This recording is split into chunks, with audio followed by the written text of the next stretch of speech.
But I was like, that's probably not the right way to go about it. Nah, because why you gonna play him like that? Because it was like gunshots, and then it was like a sound, but I clearly it's not working, so it's okay. I'ma just do what I use this. You would let me try something different on episode 50. It's 50. That's 50. The point. Bang, bang. Like this is 50. Episode 50. Yes, you did say that Screen 3 was gonna be 50. You said that a minute ago. So we here. Thank y'all for having me. Thank you for being here. Sure. JC, you want to get us on the intro? We can. Hey, welcome. This is the Was It Good Though podcast. You are joined with your host. I am Jason. I am joined here with Jazz, my co-host. How you doing? I'm feeling well. 50 pieces. 50 piece. 50 piece. No biscuit. And we also have a special guest in the building. This is the second episode. Chris, how you doing today, sir? I'm doing great. Thank y'all for having me. I appreciate it. We talked about Scream once with you. We learned, that you just watch this movie all the time. Like you didn't have other stuff to be doing with your life. Like this of all movies, you watched. We gonna stop the cat right here. That ain't true. I've seen this movie twice this year, and before that, I ain't seen this movie in like 20 years. How did you watch this movie, sir? Did you go to the theaters to see this? No, it's on Prime actually. Okay, so it's on Prime now. Now, yeah. You don't recall telling me that it was just on TV all the time when you was so my pops used to work for Time Warner. It's not Time Warner anymore. Oh, okay. That's an Easter egg. You old as hell. That is. What's it called? Jazz, what's it called? A Spectrum. It's called Spectrum. Don't bring me into this. Nah, you in this Jazz, too. Nah, you in this too. But nah, so my pops used to work for formerly known as Time Warner, and which is the cable company for people not familiar. And so we had like 1,000 channels. And then HBO was like the 400s, and like Scream 3 and Baby Boy used to come on so many times on HBO. So I've seen those two movies probably more than any other movie. So like when I was like 8, 9, 10, 11, 12, I just seen this movie so much. So that's why. So over a span of 4 years. That's not, well, I guess the movie came out, 2000? So yeah, that sounds about right. Probably like 3 or 4 years between like 9 and like 13. Seen this movie a bunch. Okay, no judgment there. But if nobody knows, we are reviewing Scream 3. We ain't no spoiler alert because like Chris just said, 2000s. So if you haven't seen it, it is what it is. 23 years. Jesus. Yeah, I think it's 2000.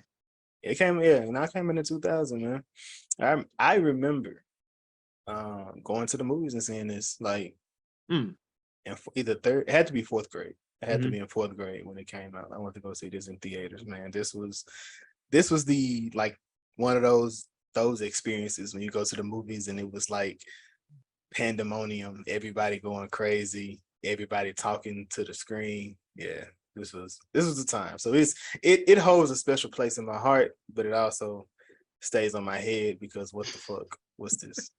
Don't do that. We not disrespecting nothing about this film. I already let y'all know what the energy is going to be today. But there's no bad Scream movie though. All 6 are at least decent. Chris. Yeah, I agree. Look. Jazz, talk to me. Nah, because Jason would bash this movie. Jason has bashed this movie. I'm gonna bash this movie. So yeah, even now, really, you don't like it? I didn't say that. It's just there's some We're gonna get to it. We're gonna get to issues. There's some issues. I mean, look, us as individuals that look at movies, watch movies, critique movies, we hold them accountable. True. So we will be holding Scream 3 accountable today, but we will not be disrespecting Scream 3 today. Yeah.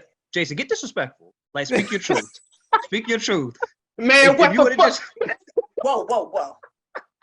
Listen, because I got some issues with it too. I would say this though. So Chris, pause that shit real quick. All right, so this gonna be your adult warning as well. Yes. We get real passionate about Scream. So yeah. So let me hold on, because I was doing the introduction. Fuck that. This is my movie.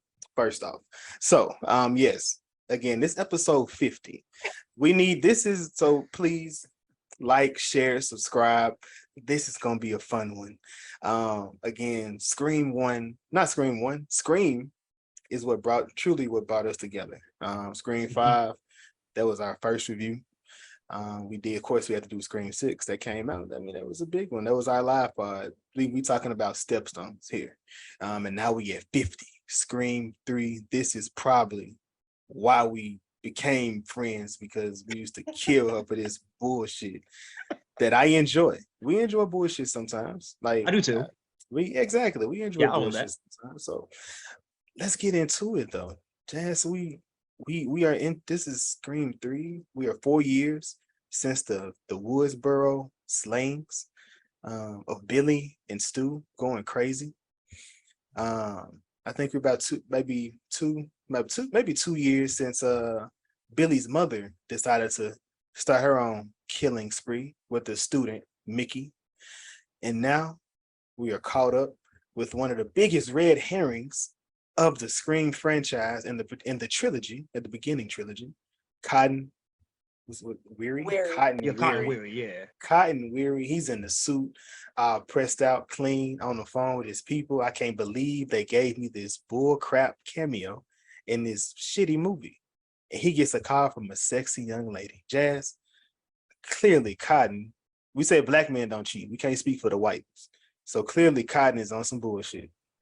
How are you feeling so far coming into this Scream movie? So anytime you see a Scream intro, the person at the beginning is going to die. So I was just like, I'm worried about Cotton's life, because I like Cotton. I was rooting for Cotton in Scream 2. This movie, I was rooting for him as well, but I was like, oh, so you cheating on your girl? I don't support that. I don't support cheating at all. None of that. And so he's over here flirting with this fake fan. And I'm like, where is this going to go? Because there's a woman on the phone. Mm-hmm. The first 2 films, there was always that Ghostface voice. No. So, I mean, you mean in the movie at some point. I was going to say Scream 2, there was no Ghostface in the entry. I was just saying, my bad. You got it. Right, because Scream 2 is the only intro that did not have a phone call. Can I continue? My bad. Yes, ma'am. You got anyway, this, Wes Craven. And plus, the simple fact, when Sid did get a phone call, but it wasn't from Ghostface, it was somebody fake in Scream 2. So that's when the call came in after the murders. This nigga. So anyway, so we just like, it's a woman on the phone, like, what's going on with this? And then I believe that it switches, because she was just like, thought you didn't have a girl. Or no, didn't the boy switch because he was saying that I'm seeing Christine, which is his girlfriend that just got out the shower. She did not put no lotion on her legs. That's probably why her ass slipped as she was running from Ghostface. But did y'all catch that? That she ain't put no moisturizer on her legs? I mean, Chris, you seem like you probably was lustful during this scene. So I'm just, that seemed like a detail that you would have caught. Oh, the only reason why I'm not gonna give it too much flack, because maybe she just didn't get to it. Maybe she like got out the shower and she just didn't quite get to the lotion. Like there was a little in between period. So I'm gonna give her a little bit of grace. She put clothes on and then she was walking around the house. Hey, fair. That's fair. You know, I would have put lotion on by that point in time, but maybe she just didn't get to it. I have had some white friends who said they don't get ashy and they don't need lotion. White people get ashy. So this particular white friend, I won't say his name, put him on blast, but he did say that he doesn't get ashy and he don't need lotion. That may have been Cap. He could have been ashy and just didn't realize it. But I don't know. So I'm not going, maybe, I don't know. Maybe I thought she didn't have clothes on. I thought she had the towel wrapped around her. You thought she was running through the house? Or you thought Ghostface, she got dressed and then was like, let me run from Ghostface? She didn't have a towel on? I thought she had a towel on. I mean, when she got the shower, she had the towel on. Yeah, she had a towel on. And then was she killed? She put clothes on. Oh, did she? Okay. Well, she put a little gown, you know, no moisturizer, you know, still.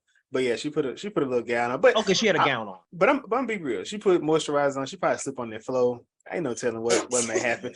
You know, little slip and slide in the house. You know, you don't want that. You don't want that in your first scene. But you know, you know, but Ghostface now he is shook Cotton to the core. He was just worried about the whore a minute ago. Now he worried about his girl. So now Cotton's on the freeway trying to speed over and go save his woman. Was this a rush for you guys watching this scene, watching Cotton try to get over to Christine before it's too late?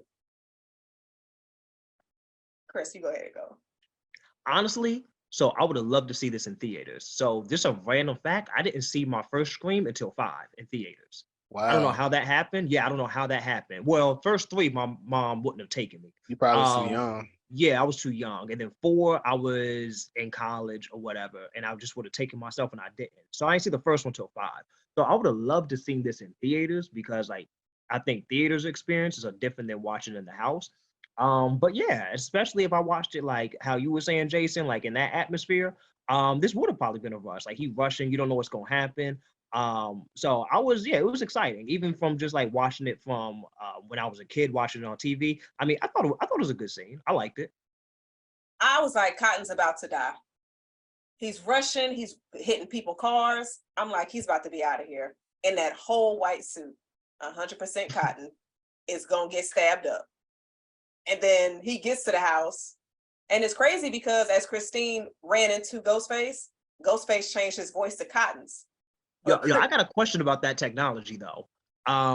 Did it exist in 2000? Like this movie could, it did, like where you could mimic someone's voice like that? I had one in 1998. And it was that effective? Don't listen to her. Don't listen to her. Yeah, I don't know. Yeah, I feel like, this might, okay. Yeah, let's, I don't know. You I need you to cite your works because I was there in 1998 and I don't remember that. Don't listen to her. Don't listen Jason, to let her. me ask you. They don't have that. Look, they don't have that technology in 2023. Thank you, brother. Not where you can, but this is the thing. They using this technology. It's a voice changer, right? So not only was on the phone, there's probably there's things you can do because like on TikTok, there's things today where you can change voices, talk like other people and stuff like that. He was just talking to her, just like in the room, just like, "Hey, baby, I'm home. Like, what you doing?" She's like, "It's just regular." Nah. Jazz, you really go lie to me like that? Jazz, you're just gonna lie to me like that? But hold on, wait. Talk to me. He had the thing up to his face. Yeah. But we didn't see that on screen, but that's normally how Ghostface talks. They had the voice changer up to their mouth. Mickey showed you how right. And then so did Stu. Okay. Yeah, they both So hypothetically, it definitely could have been Cotton's voice because we know who the killer is. He worked with Cotton, get his voice easy like that. It could have been fine. Jason seemed like he's trying to make it seem like an error in the movie. It is. That's what I took. It is an error because like, that's some advanced technology. That's like, okay. So how to get Maureen voice? Let's go there. Maureen. Let's talk about it. Yeah, we how they get Maureen voice. Yeah, they had Maureen's voice when he was in the over the sheet with the bloody sheet. He met her. He recorded her voice. Possibly. Roman's sneaky. So you telling me in 96 he had that technology? Not even in 2000. Why are you selling him short? He was able to start an entire franchise. Hell no, they had that technology in 1996. You don't know what Roman had. He a struggling director. We don't know his life. Yes, he said that he was a struggling director. He's a liar. You don't know what he had. Why would he lie about struggling? What? Really? What would he lie about? I'm saying about struggling. Hey, he won't lie. How many movies have you seen where somebody that was rich decided they wanted to go live a life of somebody that struggled? Y'all watch Malibu's Most Wanted? But he wasn't rich though. You've never seen Malibu's Most Wanted? That's a funny movie. I started it one day, like recently too, and I fell asleep like within the first 15 minutes. That's a funny movie. It's definitely kind of dated, but it's a funny movie. I mean, no, it's fully dated. Yeah, it is. Yeah. He said kinda. He said kinda. So the other part in this is, considering that Cotton was arrested in 96, he was arrested in 98. Why in 2000 he doesn't have a gun? Like, it's not like he doesn't know what Ghostface is. He pulls up to the house, no weapon, no nothing. He just pull up, just like he did, wasn't just talking to this man on the phone. I mean, would y'all not live y'all life as if y'all had not been in a Ghostface situation 4 years straight?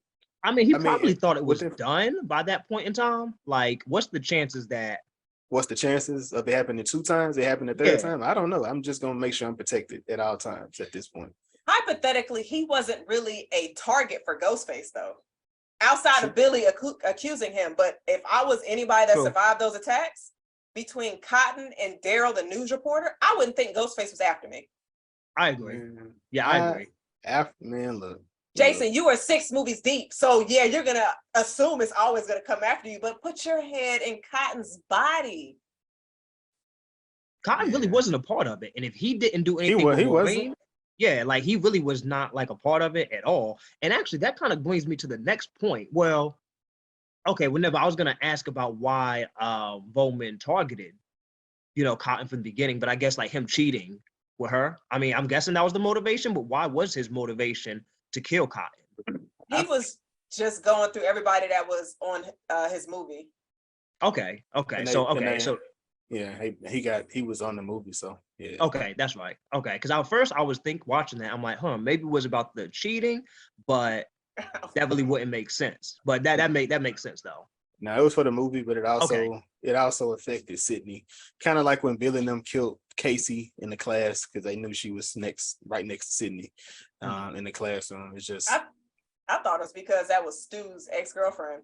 But I feel like it's both. Like it's messing with Sydney because you think it's coincidental she was her next door, the person that's right next to her in class too. Yeah. So the next day she come to class is like, dang, this girl was right next to me and she done died. But do you think that affected her? I think it was just go back and watch the movie. No, did she bring her up anymore after talking to the cops? No, after that it was her. She was the target, so she knew it didn't matter no more. So you think it was because she was in the classroom? I thought it was because they needed bodies, and you got somebody that lives out in the middle of nowhere to where having access to kill them was a lot easier. It was. I feel like it. I feel like it was a little bit of both. Just like in Scream 2, when they killed Jada and they killed Makai because they had the same names as the people in the first film. They had the name of not Casey, but they had the name of her mama, and they had the name of Steve. Yeah. Right. So in there, it's just always just little things. So you're not wrong in what you're saying. Like I definitely agree. It was because it was Stu's ex-girlfriend, but I also feel like it was because it was she also coincidentally was right next to Sid. I don't think it was a coincidence. She sat next to Sid. So I don't know if you guys ever been in school and somebody passes away, but that kind of plays on you if that person was next to you because you more than likely talk to that person. I never had somebody like right next to me pass away, but when I was 14, I was 14 going on 15, we had a girl that took her own life. And it was a very bizarre experience. So I can see what you're saying, that it's it impacts you because like they're there one day and then they're not. So it's kind of wild. So I guess I didn't think about it that deep to think that like they would be playing those kind of like psychological war games with her. Oh no, he would. He definitely was the entire time. But he just, all that stuff, he went down a dark path. Unfortunately. No, that's actually a good point though, to think that they would mess with her. That they would be that calculating to mess with her, to kill someone who was sitting next to her, just to mentally torture her. So that was that's a good catch. I didn't think about that actually. Good job, Jason, for catching things in Scream 1. Yeah, I never thought about that. A movie we're not even reviewing. Yeah, that is. I was not thinking about that at all. I was just stuck on it being her ex-girlfriend, her being his ex-girlfriend. I was just only like thinking about it that shallowly. Yeah, but we here. Cotton has made it to the house. Clearly, Cotton doesn't have a gun. He doesn't have a weapon. He just sees things have been thrown around inside the house. He checks on Christine.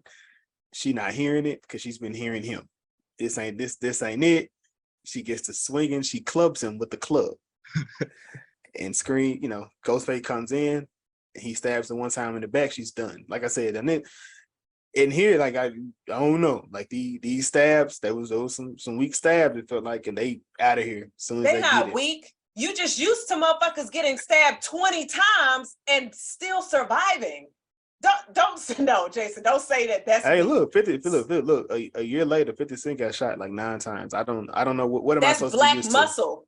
That's black muscle. This is not black muscle. Christine got stabbed once in the back versus Chad getting stabbed 26 times. Granted, actually, Chad, black muscle. Boom. Half black muscle. See, I'm just saying, half black muscle. Like he shouldn't be able to take that kind of damage. But don't get me started on Chad. Don't get me started on Chad because he should be dead. That boy should be dead. But let's stop talking about in the future. Yeah, yeah. So Ghostface, but now Ghostface, he takes Christine out. I thought Cotton was going to put up a better fight. Clearly not. He gets Cotton out of here. He asked him to tell him what Sydney was. Clearly nobody knows what Sydney is. Like Cotton can't give that information up to you. So he was like, wrong answer. He gets Cotton out of here. Which I have allowed Cotton to last longer in the movie. Yes. But I think they were putting off that it's the final chapter, so anybody can get it. I would say no, just because I feel like it was already a pretty big cast size, and I feel like it would have been a little bit bloated if they had Cotton. Like I'm cool with him dying. I think he's a cool character, but I think that like he would have been one extra person, and I think we had enough people, so I'm cool with his death. Got you. And we're pretty much catching up with the cast, the core three. I don't know what they would call them, the main three from the original trilogy. Got one guy out of here. He was in the so we catch up with Sid. Sid is living in an isolated place. She has a dog, little dog, Cherokee. She got, she closes up her gate. She closing up the house. She's locking it. Got an alarm on the house. She's working for the California Women's Crisis Counseling currently. And I'm kind of skipping ahead, but she does find out that Cotton gets murdered when she's watching the news. So she gets worried. We catch up with Gail. Gail is at I don't know where she was, a college or something, doing like she was doing like a seminar. Yeah, something like a seminar, talking to journalists, and one of the guys, he asks her, should you be okay with being a cutthroat? And she said yes. And they asked, was it worth it? She didn't get to answer this question, but you can see on her face like she wants to tell him off. I feel like in this scene, and she gets a visit from Kincaid. He tell her that Cotton's passed, and he gives her this picture of Maureen Prescott. So within here, how y'all feeling? What y'all think so far? We're kind of hard to say, but with seeing Gail, seeing Sydney so far, how y'all feeling about our legend cast? I guess I can understand why Sid is where she's at.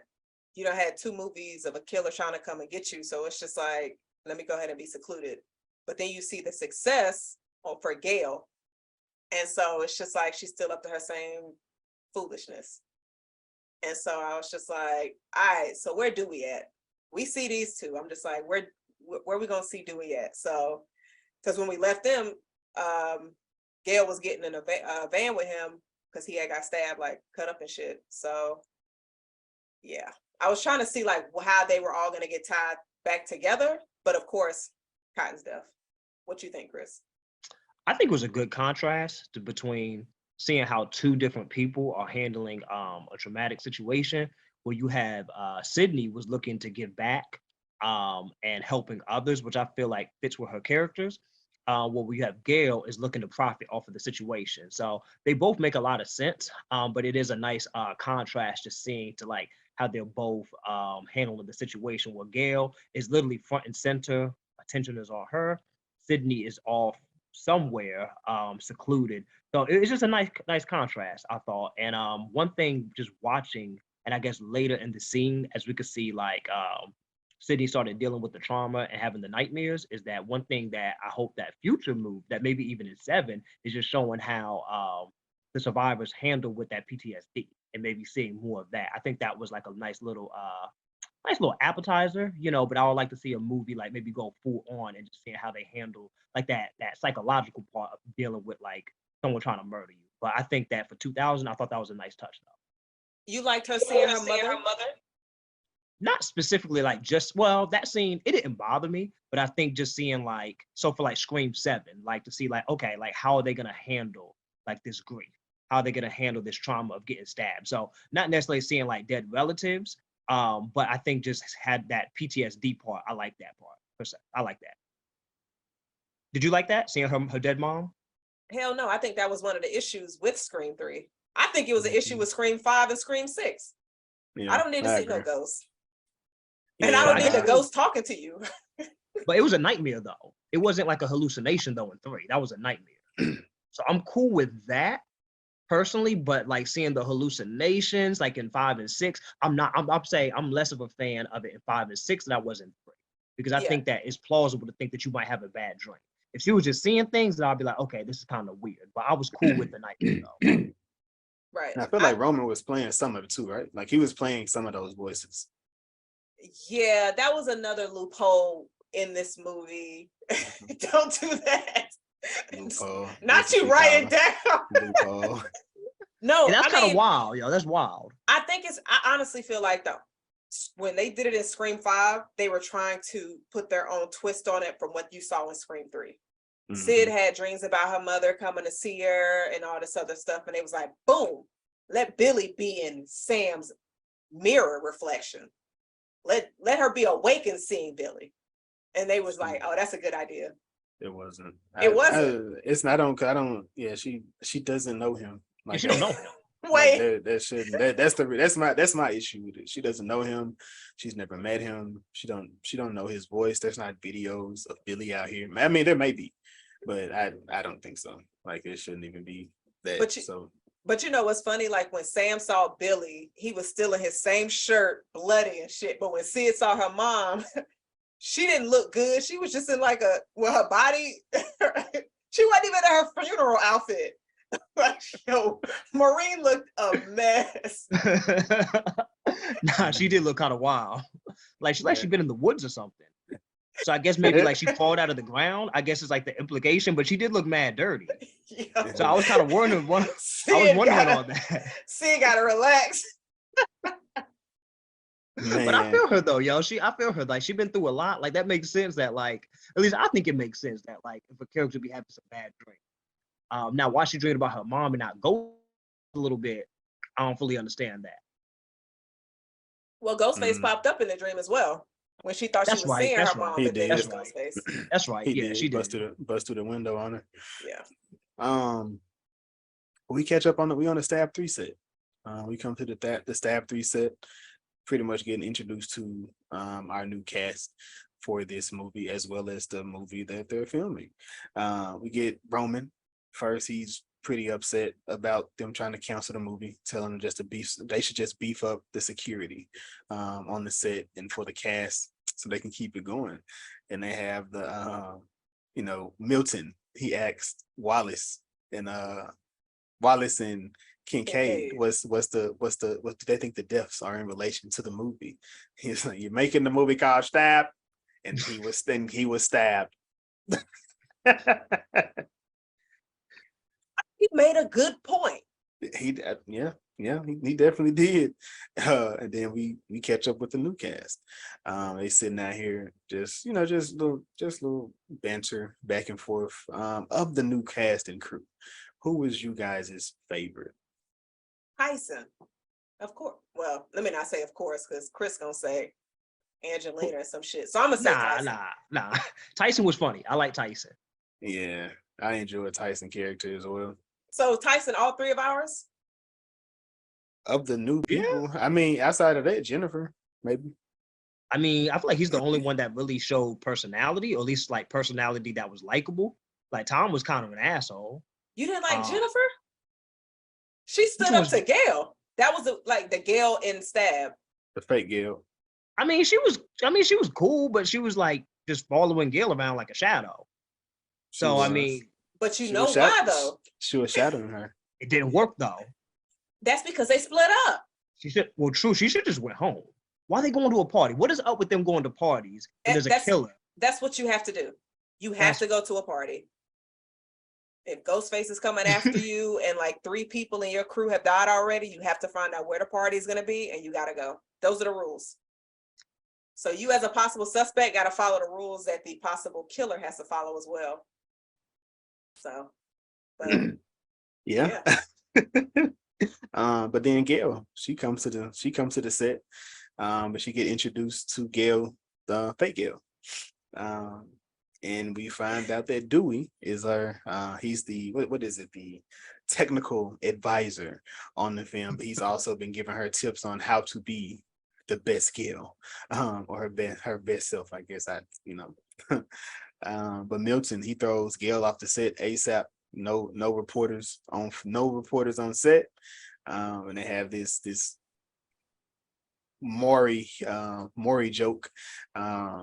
Because Jay and Silent Bob would say, "Hey, like Connie Chung," which I don't know. I think they probably see a married. They've been married for a long time.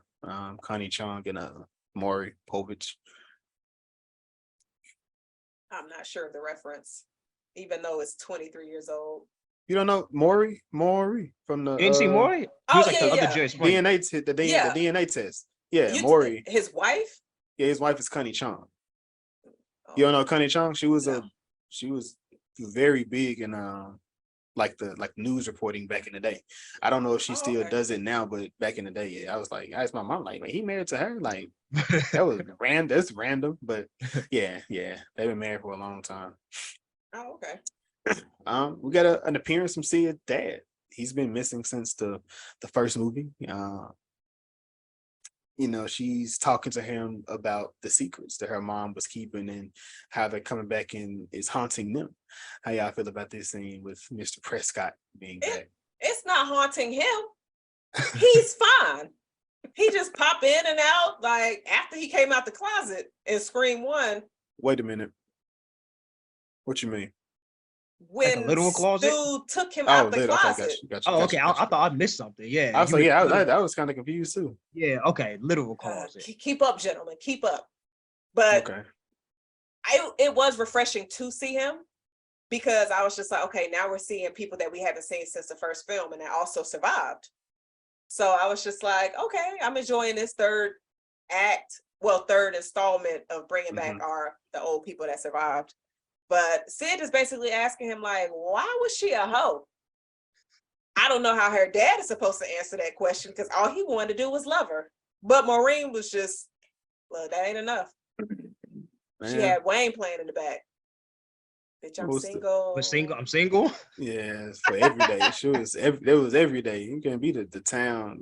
There's 30 people in your town. You can't be messing with 15. Like, come on now. It wasn't no secret. I know he was just out there just like, I love her. I love her. I love her. But we catch up with Sarah. Sarah pulled up to the studio. She got to run some lines. She's looking for Roman. She's going through the corners. How did y'all feel about the mystery aspect in this movie? Like I said, we have Sarah. She's moving around. She's going around. Like a lot of stuff, Jazz brought up. A lot of it was dumbed down or made a bit more, I guess, a bit more safe because of all the. I want to say specifically the Columbine shooting happened like a year before they began filming, so they had to cut back a lot of the gore, not necessarily the mystery. The mysteries could just still have been there, but how y'all feeling about the mystery in this movie? I feel like, so particular, in hindsight is definitely 20, but this scene in particular, I feel like makes it very obvious that Roman was the killer. Now, I don't know if I would have said that the first time that I saw it, but just watching it, like knowing like the end, it is very, very obvious that he's the killer here, which it's not a bad thing because I think there are some misdirects in the end that kind of can lead you astray. But this scene in particular, like watching it, especially when I watched it 2 days ago and when I watched it earlier this year, I'm like, okay, this is the point to where like I see why he's a suspect. But it still worked though. So you mean when he was on the phone with Sarah, that was when you found out like, okay, I can see how he could be the killer? Yeah, because he had scheduled the meeting. So like she, to my knowledge, Tyson knew she was there. That would seem like more of an accident, but they scheduled the meeting. So we knew that he knew that she was there. And then the phone call, she was talking to him. So it just like there was just a lot of signs that like in real life that like it would have been really hard to convince me to be like, yo, you weren't the dude, So let me tell you this. All right, tell me, talk to me. So Ronan, he was arrested later on in the film because they were just like, because they even brought that up when they brought it to him. They was just like, Sarah's roommate said she was gonna go talk to you. They heard your voice and all of this stuff. And Ronan's just like, she didn't talk to me. And so later we found out that his cell phone was cloned. Those calls didn't come from him. And then at this point, we've already seen Ghostface have at least 2 people's voices. So hypothetically, from where I'm seeing, like, I don't see how like this point can let you know it was Ronan, because you have like a list of stuff like, okay, you can't go off the voice because Cotton's voice fooled his girl and all of that other stuff. And then like doing the whole scheduling thing, that could be a production assistant that kind of set that up instead of him. So, but he knew that, but she knew, or she knew that, like that they knew they were meeting each other, and she had stated that Roman knew that she was meeting him. if somebody called using a voice changer with Ronan and set that entire thing up without his knowledge. True, but also I'm very biased because I'm looking at this knowing what already had happened. So it is possible that if I'm watching this movie for the first time, I would have been like, oh no, I didn't catch it. But again, like looking at it from like knowing where the movie ends up, this is a part where I'm like, okay, like I can see like how he's the killer. But I think Scream does a good job also with every movie of making it so obvious. Because even with 6, with Ethan, like there was so many moments where like, okay, this dude is the creepy dude, but I'm like, nah, that's a little bit too obvious. So it's very possible that I would have had that same, would have had that moment to have been like, okay, like he's almost too obvious to be the guy. That I think Scream as a franchise does a really good job of that. So, but I can't, so I really can't give a clear answer or at least a fair answer to say that, like, I can't say it was predictable because I'm saying this, like, the first time I saw that movie was 25 years ago and I don't remember knowing who the killer was. So that's, so yeah. So take that with a grain of salt. All right. Jason, what you think? I mean, I didn't know. I couldn't. I mean, there is a scene. This scene is the, like, retroactively speaking. Like, I'm looking back on it now. There are things that do point to Roman, like the obvious things. Like after she gets killed, like that's what's gonna happen. She would die. So after she dies, the police checks the scene. It was like, well, it may not even be this scene. Whenever Kincaid was saying, well, they're doing the killings based on the order of the script. The order of the script, but they said it's like 3 different scripts. So I don't know what he read. So it's like only one person or maybe 2 would have been able to see every script that was actually done. So I would have put my thoughts into only about 2 people. It would have been either Milton or it would have been Roman. Those 2 would have been my picks anyway. Off of it. So I'll say, because I know Kincaid in this, he was just like 2 scripts leaked online. If they leaked online, just somebody within the production, and somebody anybody could have found it. So you don't know who. If it's online, anybody could have got it. And also for the simple fact, it's funny because this script for this movie leaked so many times. So they had to write so many different scenarios for it, which is crazy how they put their real life situation into their movie. Shout out to Wes Craven.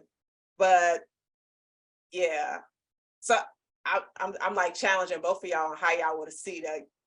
At what point where you thought it was Ronan? I'm like, nah, that could have been somebody else. It could have been. I'm still, it's now, because I'm gonna tell you, it's just listening. I mean, so given who the people were, like I wasn't gonna, unless they were just like pretending to be stupid. But Scream is pretty on the nose when it comes to that. The person, whoever that person is, they don't really change who they are at the end. Like they're typically that person from the beginning to the end of the movie. Stu was goofy, he was silly, even as a killer. He at the end, it was still him. Like he was the clumsy one that was falling, busting his head, and like throughout the movie, you can see him like in school. He's like looking in the mirror, trying to make sure no bruising and bruises are on him when he's doing stuff. Like Mickey was the only one you really can't say because Mickey just disappeared from that entire movie, and it's the 3-hour movie. He was missing for like 2 hours and 30 minutes of it. Like so, you couldn't really put Mickey with Mickey, but Mickey was always Mickey throughout that movie. And even like Billy Mama, like she was still who she was, overly aggressive, knowing too much, speaking about too much stuff. So like from the beginning to the end, that's just who that was. And like Roman, he knew a lot of stuff, but there was a lot of conversations he was just having where it was just like, this nigga right here. Would you say the same thing about Jill? So Jill was probably the biggest shock for me. Yeah. I didn't see that. Yeah, I me didn't neither. like that. That's the only one I could be like, nah, I didn't see. But it's always, well, in most cases, because there's 2 in most cases. So there's always somebody you have the obvious one, and you have the one that's supposed to be the shock that you get. So okay. But as she's, we go back to Sarah as she's walking through for this meeting with Roman.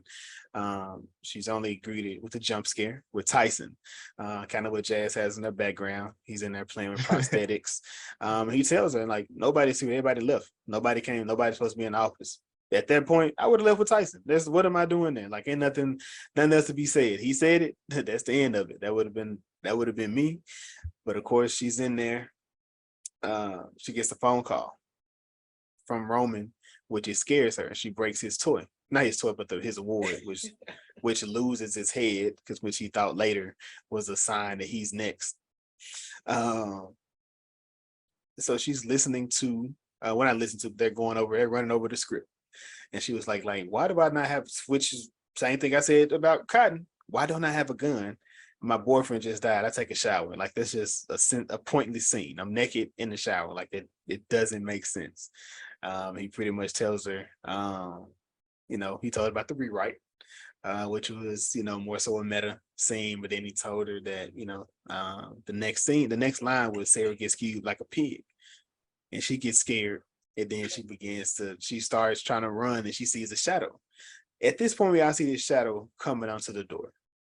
Are y'all staying to figure out who it is, or y'all for the run? I'm gonna run. I can't even knock her for that. If somebody just said they gonna kill me and I see a shadow, I'm gonna run.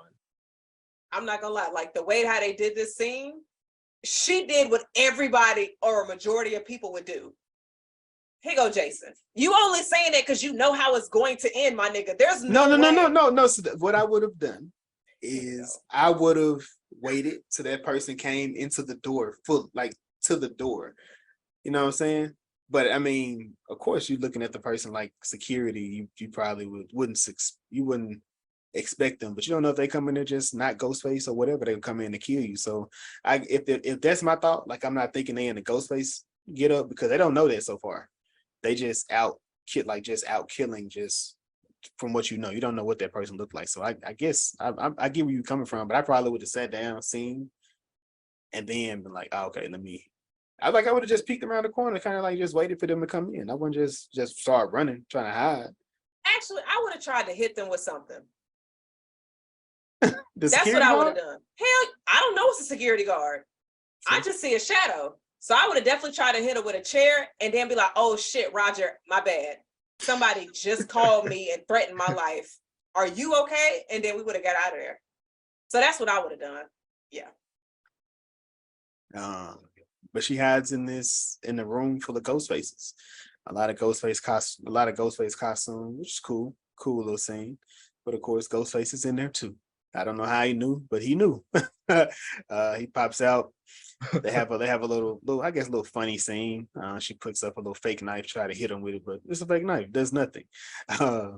She tries to run. He pushes her through a door that has a big glass window and stabs her in the back, and that was, I guess, the end of that.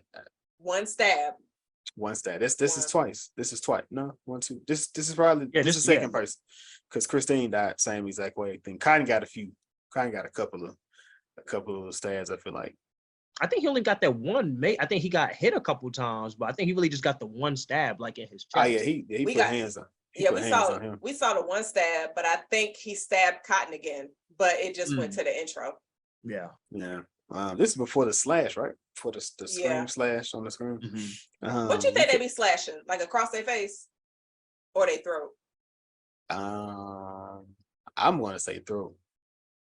I just feel like it would make such a mess if you do the throat. So then you got to wash all of that. You already killed everybody. So just make the least amount of mess. You think I care about the mess? I'm trying to make one. All right. I'm trying to paint the city red. What you mean? Gail and Dewey, they catching up on why their relationship failed. It's all on again, off again, on again, off again. And of course, Dewey tells Gail, this isn't about you. He begins giving her some off the record information. How y'all feel about Gail and Dewey, catching up on this relationship? They've been playing this game for so long. I'm like, what y'all gonna do? But Gail was just like, she can't stay in Woodsboro.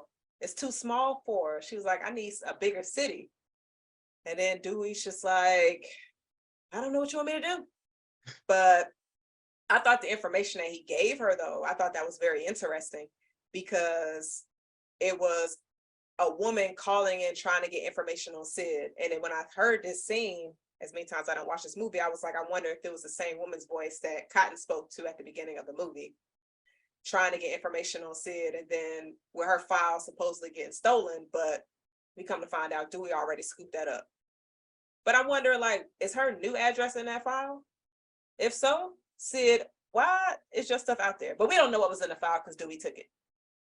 But yeah, that's when we find out somebody on the set of Stab 3 is trying to find Sid.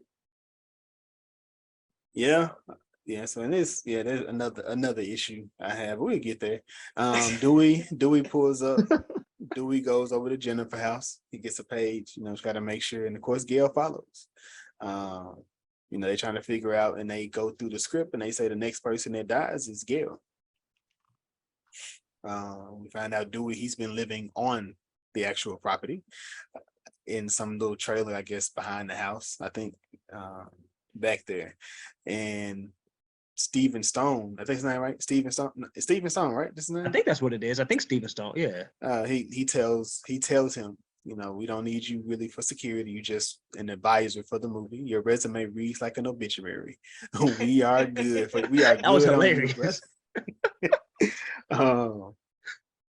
So like I said, they're all over the set, trying to figure out in this what they're seeing. The cops, Wallace and Kincaid, are having a conversation. Like, a cop always gets it in one of these movies, which I believe I guess the security guard would be the cop, because I don't think a cop actually died. No. And here, unless you count Tom, because he got it. He's a cop, technically. I'm just saying that's how they going by the script. They going by script. They weren't going by reality. Well, I guess like an actual cop. Kincaid would be the actual cop that he lived. Yeah, he lived. I mean, I'm just saying, like they were saying that, but I was just thinking like the only cop figures that died was technically Tom, because he was supposed to be Dewey in the movie, and then of course you have Stone because he was her security. What do you think, Jazz? I see them wheels turning over there. A cop didn't die in Scream 1, but 2 cops died in Scream 2. True. And no certified cops died in Scream 3. But Tom played a cop. But then again, was Dewey a cop though? Dewey ain't been no cop since Scream 1. I don't think he was acting. True. I got the sense that he was. So far. Yeah, you're right. Yeah. I can't give Tom the cop. Can't give it to him. Hell no. I mean, he's an actor. Yeah, he's just playing a cop. So then we have this scene. Roman, like he's still upset about this movie. So he just want to make a love movie. He's not trying to even make a horror movie, but they said he got to do this before he gets to that. The cops pull up. They take Roman because they want to question him for the situation with Sarah. Dewey begins to do something. I forget. He was sitting there, and Mark asked to get his phone. Why is he asking for this man's phone? Because his phone is dead. Sure. And he got to call somebody. Yes, this is supposed to make Mark look really suspicious. It's supposed to make him. It's giving him the red herring. But whenever they try to make the person a red herring, it's never that person. So. But if that's the case, they did that with Ronan. I don't think they did it. I don't think they. So if you're watching this movie, and you keep the Act 3 out of it, once you get to Act 3, who do you think, if you had to pick between Roman and Kincaid, who do you think the killer is? I would have thought Kincaid. That's because when we get to Act 3, Roman, we're assuming before that him dying is Act 3. Before you get there. So yes, I will say Kincaid. Yeah, I probably would have said Kincaid or even Milton. If I'm being it wasn't Roman. Regardless of where you go with that, you never thinking it's Roman. They gonna throw you off track for who the actual person is. They gonna make you think it's somebody, and that's who you following the entire time. And it definitely felt like Kincaid. Just everything that was in there, and even see it. She questioned it. She was like, how did you get this case? Which would have made makes a lot more sense. Like that's just random. The way he was like, we need to find Sydney. I'm like, whoa, weird. Slow down. He was thirsty. It was weird. It was weird. He gave some weird answers, like when it was kind of a cheesy line, but when she asked what his favorite horror movie was, and he said My Life. That's not cheesy. That was a lame line. That's a lame line. See, Come on, Jazz will get got. Jazz will get got. Jazz will get got. I'm telling you. What did you? He's a homicide cop. He could say anything other than that. Me too. That line was so 40. Yo, if I say me too, that's crazy. That should be a red flag to him about me. I mean, he know it's a whole book about you. It's a whole movie dedicated to you. But hold on, but like, if you met this chick and she watched all the books and movies about your life, and your life is like, see it, a horror movie. Yeah, like, would you be like, oh, she might be a real the one? I don't have to tell her anything. She already knows. Man, nah. Hey, something wrong with him. But clearly, we know that. But the next thing is Sid. Sid's at work. She gets a call, and then it sounds like a familiar voice. So, Jazz, I need you to explain to me, because nothing has happened significant because clearly the movie is about finding her. Now we found her. So good we can call her using her mama voice to talk to her. So Jazz, explain this. How do we even how they even get to her? Because is it Kincaid? Like who was it? How they get to see it? How they find Sid? How they find her number? I mean, look, Roman had access to Dewey. He could have easily got Dewey's phone without Dewey even knowing about it. Just like how he was able to get Cotton's voice, how he was able to get Gail's voice and Dewey's voice. Because he had Gail's voice already. We find that out later. I don't know how he got it, but that motherfucker smooth with it. So that's between him and his skills. Getting a voice and getting a phone number, finding your location, like when there's nothing happened to be able to be like, yeah, it's right there. So maybe Sid was calling Dewey from her work line, and that's the number he got and called. Now, he didn't have her address because he didn't show up to her crib. No. He just had her work number. I mean, that's enough. Wasn't Sid and Dewey, they weren't like in regular contact like that. At least that's but Dewey had her number. He had her number though. Because Gail asked him, is this stored in your phone memory? And this nigga thought she was talking about his mind, memory, yeah. And she was like, phone memory. And so it was saved in his phone. So okay. There you go. I mean, but that's something that has to be explained though. You didn't explain that, Jazz. It doesn't make sense. What doesn't make sense? She's missing. The movie starts off with her missing. No, he cannot find her. That's why he's killing at this point, to make her come to him. He done found her number. How? Where was it? It was in Dewey's phone. I don't recall him really being around like that for her, because Dewey had been around. So if that was the fact, he could have been had it. It wasn't until Kincaid came around. Yeah. Until Kincaid came around, that number wasn't. That number was just in the air. Kincaid came around. Kincaid took that man's phone. At that point, that number got around. That actually makes way more sense, though. Actually, it's not explained, but that makes way more sense that he had his number. Got it that way. Roman worked with Dewey because he was around Jennifer, because he worked with Jennifer. Oh, so it would have been if Jennifer. They should have been two ghost faces. Now the script had Angelina as the other ghost face. She wouldn't have made no sense either. If Jennifer was the ghost face, though, she could have stole the number from Dewey when they was messing around. They wasn't messing around. They weren't involved. They could have been. You're making assumptions. I am, but who cares? It makes more sense in that, because at least we know, because we know she was messing with Roman. We know that. Well, yeah. So she needed a job. I mean, it ain't like Angelina. Well, she needed a job too. She went to the higher seat, and she got the starring role. Look, all I'm saying is, you're saying there is a possibility that Jennifer and Dewey was sleeping around, but there's not a possibility that Roman got Dewey's phone when Dewey worked on set. Come on. That's a little bit. That man, it's a bit. I don't. I mean, don't say that's a reach. It's Dewey. He goofy, but like I couldn't see him being that careless. But then again, I can't see him being that careless at the same exact time. But also, if you're not thinking that there's a killer that is looking, well, I guess by that point in time would have been. But I mean, I guess that's one of those things that needs to be shown, because like now things are kind of left up into interpretation, because it is a little bit of a hole. Be like, how did he get the number? Because it is plausible. It is plausible that he could have gotten it from Dewey that way. Because Dewey is kind of he's goofy. He's silly. That you can definitely like get one over on him. But it is a little bit open to interpretation. Because you see how quickly he gave Kincaid his phone, and realistically, Dewey was working on set because it was somebody on the stab set is trying to find information on Sid, but he's under the impression it's a woman because a woman called. So he wasn't even thinking about a man as a possible threat. So there's a possibility Ronan could have been like, Dewey, let me use your phone. Mine is dead. And Dewey gave it to him. There should have been a scene that did that though. You know what I'm saying? You just like see that. I mean, you can see that. Come on, we I guess we gotta take it upon ourselves is okay. Clearly, Dewey is careless with his phone because he gave it to Kincaid. But now, what makes it careless? Because he's giving it the phone because he has Sid number. But he doesn't know Ghostface looking for Sid. He doesn't know that.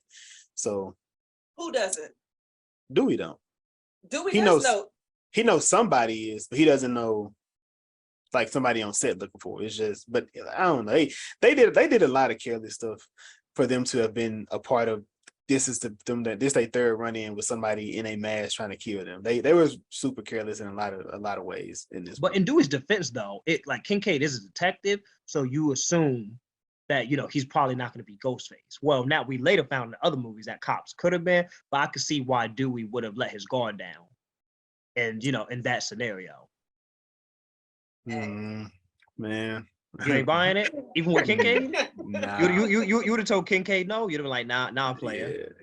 Nah. It's some go to the office. It's a payphone right over there. You don't even want me involved with the case. I'm good. But I guess he did because he said he working with them. But that's not neither here nor there. The actors have linked up for a rap party. I don't know why, but hey, of course, let's link up for this rap party. Angelina, she's just devastated. Then you got Tom over there. He's ripping up script out the book. Gail's not invited, but Gail has pulled up. She's looking around and she see, Jennifer and Dewey. They chopping it up, but he's telling her, well, he didn't really check her for talking about it, but he did tell her who he think Gail really is. But then he went through, the negatives after. He went through the positive. We find out that Roman he gets released from the custody because he didn't get arrested. They just wanted to speak to him, right? Mm-hmm. Yep, and they found out that it was not his phone. Yep, they find out it's not his phone. Supposedly it was a clone device. I don't know how they knew all this back in 2000, but hey, it is what it is. It don't work like that now, so I'm just gonna throw it out there because I know people often call them companies like, "Hey, can y'all?" No, we don't. That's not how they work. That's definitely not how they can try triangulate where your phone was at a certain spot, but yeah, that's as far as it goes. As this is happening, Dewey sees a picture. He gets his picture from Jennifer, and he's looking at where she is, and he's like, "Wait, this looks like something I've seen before." And Steven is out. Of course, he sees Gail. He grabs Gail and takes her into the house because he see her snooping. And at some point, they take these two pictures and they put them together. They're like, "Oh, so Maureen was in the same exact spot here." But this like she's 19 or 20, which she looked like she was 30. Did she look 19? she ain't look 19. Yeah, she didn't look 19. Y'all saying Maureen look old in the face?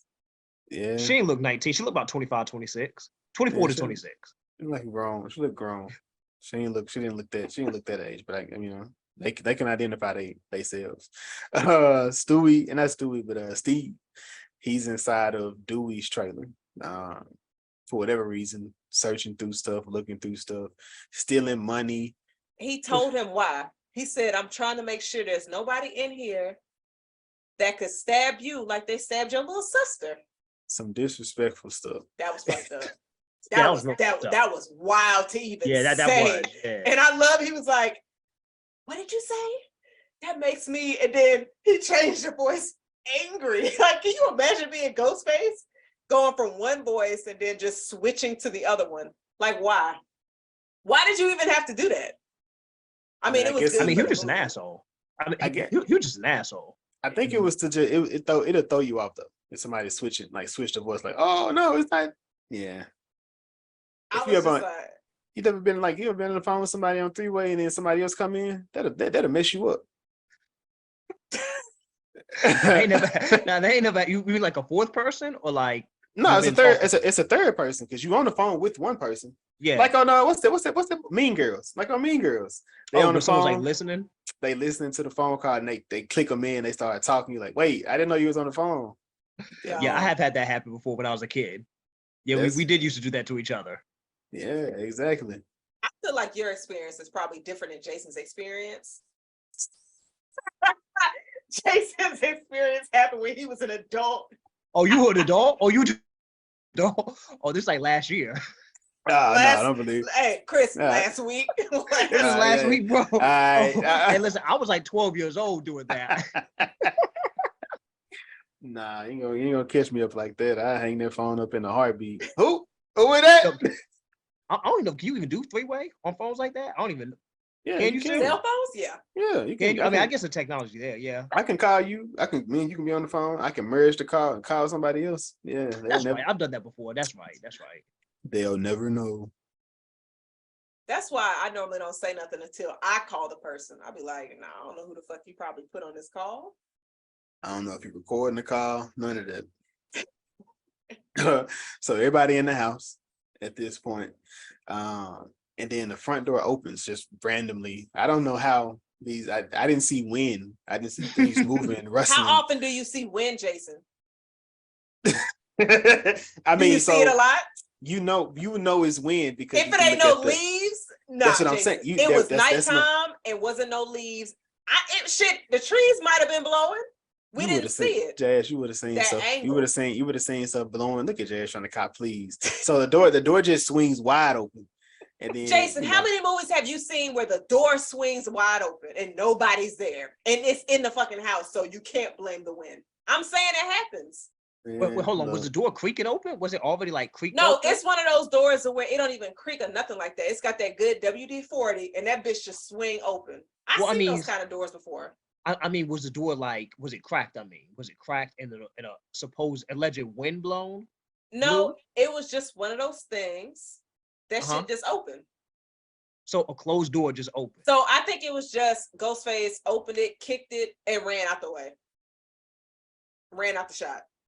That's a lot, Jazz. I believe it. You think so? I believe, yeah, because I mean, eventually that's where Steven came to. Like, I don't know how he was able to do that. That allowed Steven to get up and walk in there too, but that was a whole bunch. I mean, so y'all saying that he opened the door, kicked it open, and then got Steven up and had him stumble in? I don't think he helped Steven up. I think he just put Steven somewhere and he was like, he opened the door a little bit to where he could kick it open and ran out the shot. I can see that. I can see it happening. It's not far-fetched. How many times has somebody done that to you? Like they open the door and you're like, man, what was that? You go to the door, they just jump at you. It happens. I ain't gonna lie, that ain't never happened to me personally. Not me either. Yeah, never. Okay. I ain't never I got y'all. It's okay. I'll fix it. I mean, and I guess like I would imagine someone Jazz been like, dang, she done had a heart attack. Cause I'm good at that. I'm good at scaring people. Like, what is wrong with you? But man, why is the door not locked though? That's I guess where they lived that they didn't feel like they felt safe. I guess they feel safe. Even with a killer on the loose, they feel safe.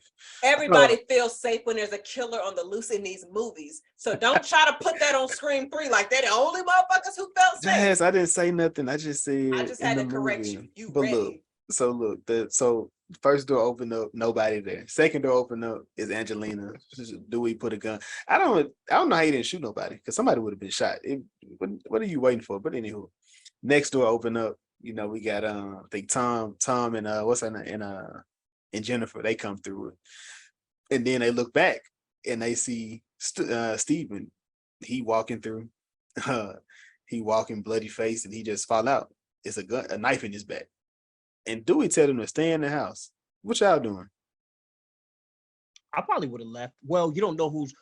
It's kind of tricky because if Steven got stabbed, if he walked in, then you're assuming that the ghost face is outside. You know, I wouldn't assume that the ghost face is in the house. So you don't know where Ghostface is. So you don't know where he is. So you could be running out right towards him, but he could be in the house. So in that moment, actually, I wouldn't know what to do. So, okay, so in that moment, Ghostface is probably in the house, technically, because the only two people that was together in the house was Gail and Dewey. Everybody else was outside and they came inside. So I would have been like, everybody in the car, I'll be in the back and I'm gonna aim at y'all drive the car to another location. I'm gonna aim at whoever I think it may be. I know it ain't her because she was with me. I don't know where you three people at, and y'all new to this. So would you think so you think a Ghostface is already in the house? I'm thinking Ghostface is one of the three people that just walked in randomly out of nowhere after they were just missing. I was calling people names looking for them and I didn't see them. Now everybody back in here. No, I don't know who y'all is. So then my bad. Go ahead, Jazz. I was gonna say, so then you would get into the car. We would have as a unit got in somebody's car and we would have been just together for the rest of the night. I guess okay, so that makes sense what you're saying, but then I guess if it's nobody that's in your group, would you think that Ghostface? It's 5-on-1. It is what it is. No, hear me out. So if you leave, do you think he would have tampered with the cars? Possibly. So by the way the movie went, yes, because he tampered with the house. Right, but technically you don't know the house is tampered. Issue 500. But you didn't even give 499 issues with this movie, so don't do that.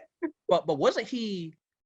But Roman, he wasn't in the house though. He wasn't. That's why what Jason was saying doesn't make any sense. Yeah, he wasn't in the house, so he wasn't. No, so okay, so in that, but do I know? I don't know that. I don't know who is who. It's just everybody went missing. This one guy now is dead, but everybody is right here. So my only goal in that thing is I'm watching y'all because we a unit, but it's us doing it. Us as a unit, you're not gonna kill all of us at one time. You're not gonna do that. It's always they always try to isolate you before they get you. Okay. But Jason, let me ask you this though. So Steven got killed out. He came from outside into the house. So we know he got stabbed outside. So you think he died at the door. He didn't come into the house, but yeah. He was stabbed outside. He was. And it came inside. So everybody was outside. Don't forget everybody was outside. Okay, except but me. Except me. But you think that the killer would have stabbed Steven, somehow got back, kicked the door open, and then somehow went in a different way and was hiding in the house? Do you think he did all that in like 15 seconds? No, Roman is fast as hell. He is fast in this movie. Yeah, because we're gonna talk about that. We're gonna talk about that as well. Because he was like Flash. He threw Tyson. He was on the third floor. He threw Tyson out the window, and then next. I have an explanation for that. Next immediate scene, he walking up the stairs. I have an explanation for with that. Jennifer. I have an explanation for that. Listen, we're not there yet, fast though. As hell. We're not there yet. But I made a note of that Roman needs to be doing track. He's not that fast because he should have put hands and feet on Dewey when they was in that shootout at the end. But we'll get there. We're gonna talk about that. So as they're in the house, they trying to determine if they're gonna go stay inside, they're gonna go outside. Y'all said y'all don't know what y'all doing, Jazz. You didn't say what you doing. But hold on, but Jason, at this time they got the phone call from Ghostface. So you're getting contacted by the killer. So at this point, you're not thinking nobody. That's not true. Yeah, they're trying to get facts. So they're in the house. Now they together. The lights get cut. So at this point, now you really don't know who it is. And they say everybody outside. So when they step outside, that's when the facts start. He said he wants us, and he said everybody outside, everybody go outside, don't forget to go inside, let's do this. Everybody just confused. All this commotion is going on, but somebody just had to pick. So they go outside, They go back in, they see the faxes. So that's when they get the contacts. They start reading through the faxes, which Jazz, make this scene make sense. Like, make this scene make sense. You mean how was Roman sending faxes? faxes? How is Roman sending faxes from outside? Secondly, I'm ready. Tom had a flashlight reading the papers. He lost the flashlight to go get a lighter. Like, why didn't you just keep the flashlight? So check this out. So and how did he set the bomb up in the house at the same? That was my question. Yo, how did he set that bomb? But we'll get there though. But that's my. We here. Oh, so okay, we here. He turned the stove on, so the gas was already running. That whole time, as soon as he turned the lights, the gas is running in the stove. So anything flammable is gonna blow y'all shit up anyway. Mm-hmm. So he's sending the fax. Dewey has a fax machine in his trailer. So that's what Roman is at. He's sending that shit over there. So he's making sure, let me make sure I go ahead and send this like I need to. And plus you can set up what time you want the fax to come through. So he can send it every 30 seconds to keep them niggas coming and then get away from Dewey's trailer to get at a good distance to where he can be like, let me go to where their cars are just in case some niggas try to escape. Let me try to anticipate where they're going to end up. So then I'm pretty sure like with the lighter, so that was bad luck for Tom because when Tom ran outside, Tom dropped his flashlight. I heard it drop. Oh, you so gotcha. Then he was just like, oh shit, but he couldn't find it because you know how flashlights, when you drop them, they roll under the damn couch. Ain't nobody got time to be looking under the couch for the flashlight. So he was like, I got a lighter in the room. Boom. Went in there.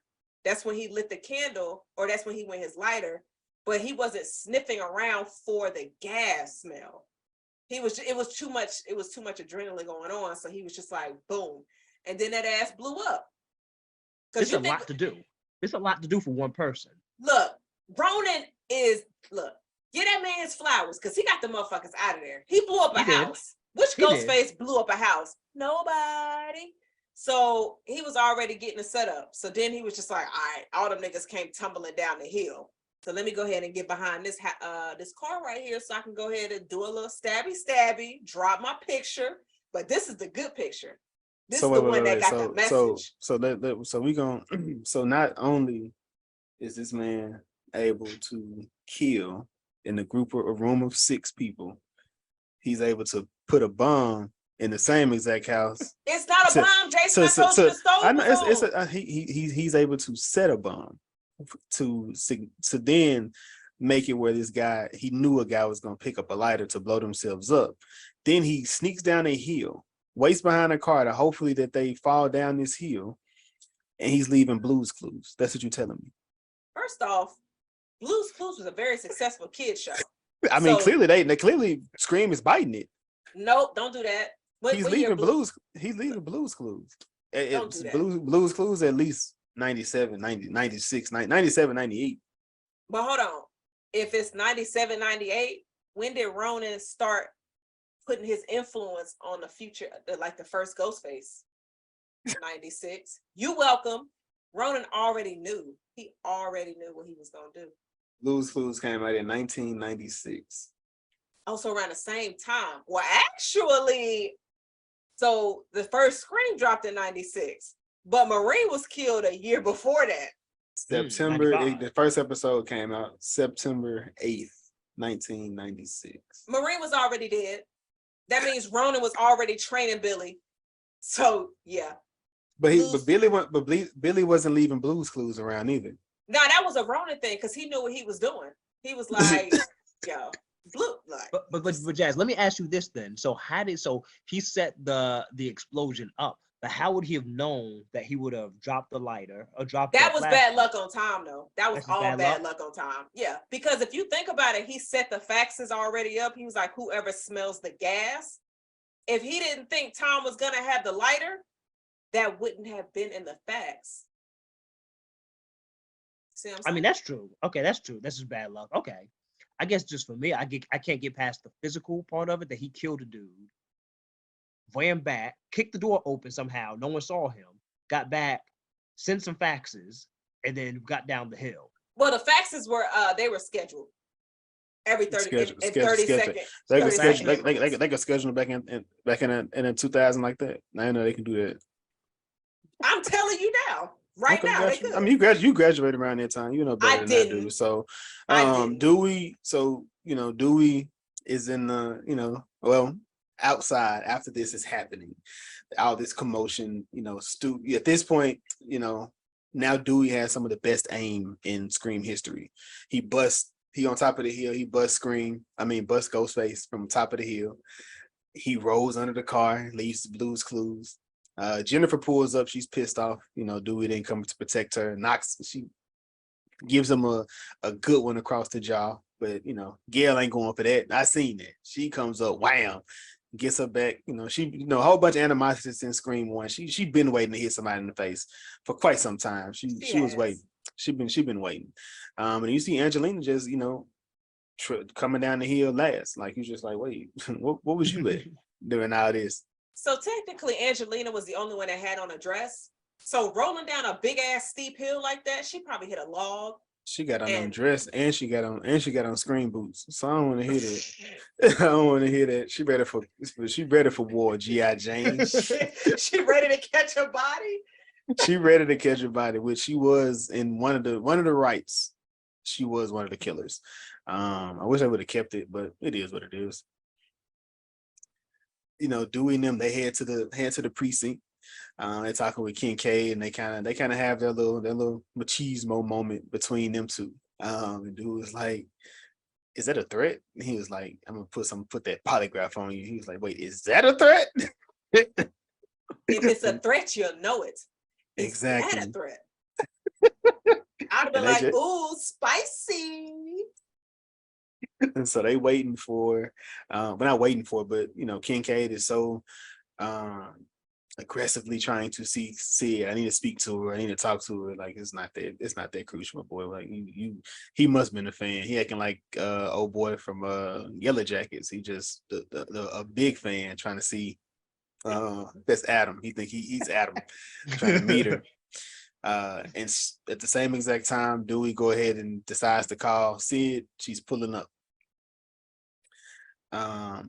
This when they trying to get some information from her, and it's just like, I mean, my dad knew her, like really knew her, and he doesn't have any information. So what you gonna get? What you gonna get from me? Like, come on.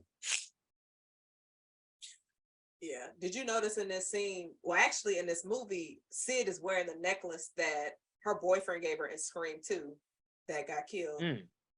Like, she's wearing that necklace. I didn't. The his Greek letters. Yeah. They pull up to the set. They want to take her to the set to see, I don't know what they took her to the set for, but they took her to the set. She asked, I want to see this place in the pictures. Got it. Okay, so that's right. She want to go see this. Come on, Jazz. Come on. That's what I'm talking about. You know the reason. But so what Marta doing? What was Marta doing that day? She found Randy's video. So she just drove to LA, like, oh my God, I got this random tape. Let me give it to somebody. So you mean to tell me after watching that, you wouldn't make sure that Sid and Dewey and them saw that after knowing that there are murders happening? Jazz, nobody knew what Sid was. How did Marta know? Well, no, Marta didn't know where Sid was, but she knew Dewey was there. Oh, okay. That's the story you're riding with? What you mean? I'm trying to punch this in. Like, that's what you riding with. She knew Dewey was on set, and that's why she brought the tape. She knew Dewey was there. She don't rock with Gail. They didn't even speak. Her and Dewey was close. I mean, I understand. So I just don't know how, why she was there. I know that's all out. That's too out the way of Woodsboro that you could have, what I'm saying? They could have delivered that tape, anything. But if that's the case, so check this out. She had a whole trailer, Jazz. Who? Marta had a whole trailer. That's just where they watched the movie. She wasn't staying there. Who was in there? It wasn't Dewey's. It wasn't. No, that was just a movie trailer on set. That was a makeup movie trailer. That's just somewhere where they was watching a video. She wasn't staying there because when they finished watching the movie, they said bye, and she left. Yeah, I know. I just don't see her reasoning for being there just randomly with a tape. She ain't talked to nobody. She just on set. Just wait. So the production got shut down. So why was she even sitting? Why was she even there? Well, I got a question about all of this though. It was a lot of people still there. Yeah, hold on. I gotta go. Why? So from the events from 3 to 2, it's been so in real life, it's been 3 years. So I'm assuming it's been a couple of years between 3 and 2 also. So Randy's been dead for a while. Was he just sitting on this tape and just waiting for another killer to come and just like he happened to make this? Because that don't make no sense. If it would have made sense, if he would have made that in 2, then it would have made sense. He died in 2. Like, he made it in 2. He looked the same. He looked like he was still in college because he said, if you're seeing this, then that means I didn't survive these murders on campus. So he made it while those murders were happening. He had the same haircut, same sideburns. No, I know he made it. She said, how long were they sitting on the tape though? That's what you. Not even just how long they were sitting on the tape, but he made this anticipating the trilogy. So he skipped past the second death. So he made this even before he died in number 2, and then he made this in preparation for number 3. No, he made this in number 2 for Wait. What he's saying is, so where is his number 2 movie? Because he knew did he know he was gonna survive that, or like how did he know he was gonna get the rules out in 2? Unless maybe when he spoke to Dewey when they were at that table, he then went to go make it. Yeah, I definitely think it was around that time to where you didn't see him at all before he linked up with Gail and Dewey and Joel. But not even just so much, but again, where's his number 2 movie? Like he told Dewey the rules in the beginning of number 2. He told Dewey like the first the because he was like, they told him Dewey was in town. He was like, oh shoot, let me catch up. And they watched the stab promo prior to. So he met up with Dewey and told him the rule. He just did like they make him super elaborate now. But like the first movie was elaborate. Like it was him in the room with everybody at the party. But number 2, when he told the rules, it was just him and Dewey. He didn't do this whole big speech for everybody to hear it. It was just him and Dewey sitting down at the table. He told him what to expect out of a sequel and what. So does he just have a bunch of videos in case he dies?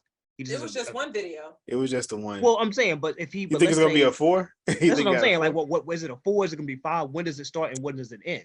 It ends. It ended with 3. Well, it's ended. It wasn't. So technically, it wasn't even supposed to be in the movie. They just added that scene.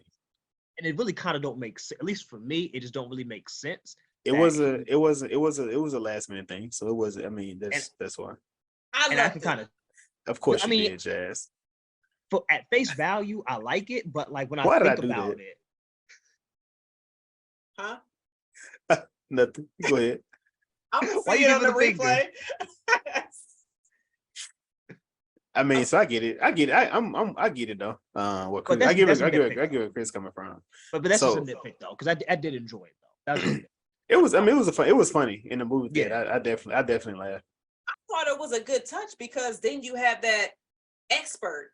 Because realistically, remove that Randy tape. You don't have an expert in this movie. So let me ask you this. I know I stopped you. I know. I'm sorry. No, you're not. So I am, because I don't mean to cut you off. So, one of my points in the new one in 7, I said I want Mindy to die in the beginning. I want Mindy to be the first killer. How pissed off would you be if Mindy made a tape and it ends up in 7? That's what I was about to say. It'll make more sense for Mindy to do it, because that's just what we do anyway. We save and store videos all the time. So Chad picking up her phone or going through the phone and seeing like, hey, she made a video for us, look, and they watch it as a group. Like, would you be okay with it? I'm not gonna lie. If they do it right, I think that would be fire. But I'd be pissed that Mindy is dead. But I think if they do it right, that could be fire, because obviously we know the connection of Mindy and Randy. She was watching the movie of him in Stab 1. So for her making a video for them, that could actually be dope. I hope that's not their idea, because if so, you heard it here first on the WasItGoodTho podcast. Shout out to Jason. But I wouldn't be mad at that if it's done right. I think that would be dope. So so Chris, you kind of on the fence. You enjoyed the scene, but it didn't make sense. Jazz enjoyed it. Like I said, it was funny. It was definitely funny, especially with him, him doing the talking, which I can understand, because like if I'm talking to myself, and I'm just like thinking like, yeah, I know I did it. I'll say something. I'll do the commentary of that as well. So we have the workings of what a trilogy is, and pretty much anybody can die, which we knew that because Kaiden got killed. But I mean, in these movies, anybody should. Does that really count as anybody? Cotton doesn't. Nah, because he's a supporting character at best. Right. Like he's on the outside, so I wouldn't count him as anybody personally. I wouldn't put him as a main person that it holds a lot of weight if he dies. There's only 3 people in this movie that holds weight if they would have died. Yeah, I agree. And unfortunately, in this movie, they didn't give you those stakes that, they're about to die. They just didn't have that in us. Yeah. But you had a lot of bodies drop, so you definitely had a lot. Definitely had a lot. So they leave. They head their separate ways. Gail she wants to do her own thing. You know, she works better alone. She goes to this building, can't get in. But fake Gail, she pulls up. She got a card. She gets them in. We see the legendary Miss Carrie Fisher. R.I.P. to the OG. She's sitting down here. But she was like, you look like, no, that's not me. She was like, yeah, the one they got the role. She is the one that slept with George Lucas, which is funny. You know, she throws that out there. I absolutely love this exchange because this is what I call a fire cameo. Yeah. This was a fire cameo. And the fact that you see, I mean, Harvey Weinstein production company is pretty much pushed all the Scream movies. He was the main face in the entire Me Too movement. So if you really think about it, this movie was putting a light on individuals doing his type of behavior, which is crazy to me. So, and it also lets you know, like the actors and stuff that they do, the lengths that they go through to get in these roles, to get in these positions. Angelina, Jennifer. So it's like, Hollywood. So, but I just recently watched, you remember Boy Meets World? Yeah. I don't know how familiar you guys are with the show, but you remember his best friend. You remember his best friend was Sean. Yeah. His best friend. He had a brother in the show. He ended up being Corey's brother's roommate when they went to college or afterwards or whatever. They end up being roommates. But he was just talking about that. He's currently dating Chili from TLC. I know you love that, Chris. But he was talking about how the execs, he's went to different people, and that's why his career didn't take off, because they were expecting him to come and have sex in these rooms, take his clothes off, and he just didn't. And that's why you just stopped seeing him in Hollywood because of those moments. And it happens, very more common probably to women, but you do see it happen to men. And I see the situation with Terry Crews. You know, he had his situation where somebody, grabbed him inappropriately, but he, I guess, told in that, which, I was just gonna say Brendan Fraser is someone else. Like his career was Brendan Fraser for a long time. So yeah, they just stop all these nasty motherfuckers that's doing this stuff, man. Get them the fuck out of here. Like that's crazy. I agree. But we have the scene with Carrie Fisher. And she told her, what do you want? Oh, I can tell you what you look like, which I definitely bust out laughing. But when she said that, she tried to give her $50. She tried to give her $50. She was like, you really? Like, fake Gail was like, really? Like that's it. And she gives her her ring instead, and said it's worth $2,000. Y'all taking the ring? Y'all taking the 50? I'm probably gonna take both of them, just because I don't know if that ring really worth anything, but I'm taking both. I probably would initially just took the ring. Honestly, you trusted that? And honestly, after the fact, I would have been like, damn, I may have just gotten played. But in the moment, I probably would have just taken the ring if it was offered. I mean, hypothetically, she even mentioned she knows. Like she said, she always shows respects and gets information on like the unknown star. So she already knew Jennifer anyway, because she knew her real name instead of her stage name. So she probably knew Jennifer has acting, and this heifer's been in a few movies, so this ring is probably real. So I would have tried to take both, but if they're just like, nah, then I would have just took the ring. And then we find out Maureen, she was an actress back in the 70s in a few of Milton's horror films. And what was her name that she was using? Rena Reynolds, I think it was. Rena Reynolds. That's it. Rena. That's like a porn name. That's like Ghost's daughter name. R.I.P. I wonder if that was a little play on words. Hell no. You don't think they got like that? Why not? You think Ghost was watching Scream? I think it came after that. I'm just saying, like, what if the writers did that? Like an homage to Scream, Ghost, Rena, you know what I'm saying? I think that's a reach. I think you should watch the new season, and you might be like, okay, I see. Is Ghostface running around? Maybe they in New York. Get the fuck out of here! Stop. They in New York, and they got rats. What's up?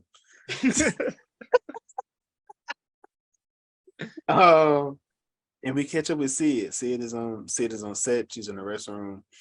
You know, she looks back. You know, took her back to high school. See some feet, but they going on top of the toilet seat. I don't know why Sid don't got a pistol on her, but you know, she got pepper spray. Because look, I would have been shooting through the door at this point. Because like, why y'all on set? Why y'all playing? So, you know, she busts into the room. Angelina drop all the stuff. She got a ghost face mask. She still got the same boots on. She been wearing the whole movie. She ain't changed. Like she in the boots and the dress, Jazz. That's what she always wear. Hey, she never changes. Boots and the dress. But Crispy out here like, well, maybe she put moisturizer on later. Like, nah, all them the same. I mean, listen. I didn't peep that she did wear the same outfit the whole movie. This is like a couple days, I guess. I'm not sure how much time has passed, but she ain't changed. I don't know. I was just giving sis the benefit of the doubt. Yeah, you need to stop doing that. Jason, maybe it was just a very long day. It could have been. But the night happened before. Remember that it was a day.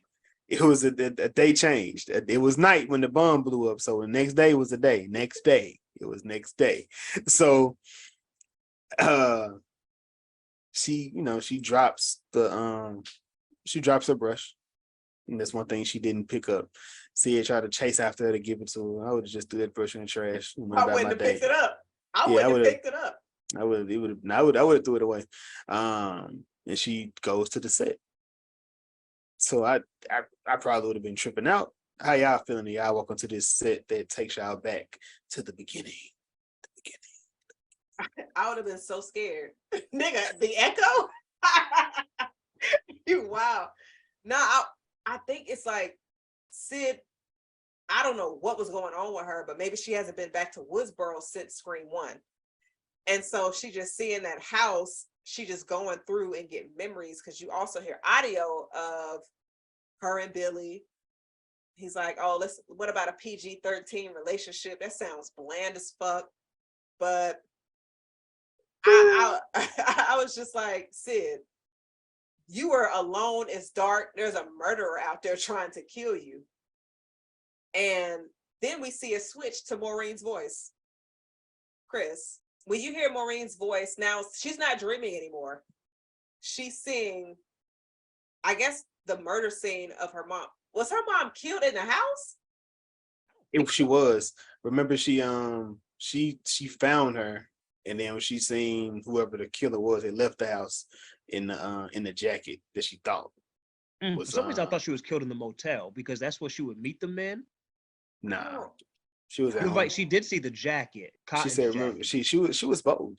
She was a bold whore. She was a bold whore.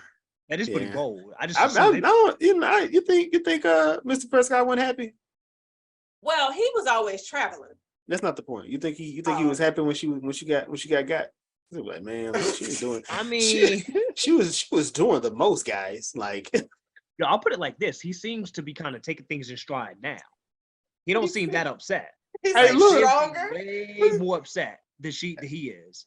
I'm just saying, she was stressful. Yeah, she was because she was a stressful woman in my house. Yeah, it is wild in the house, and like apparently it was a lot of dudes. Like, it was only two.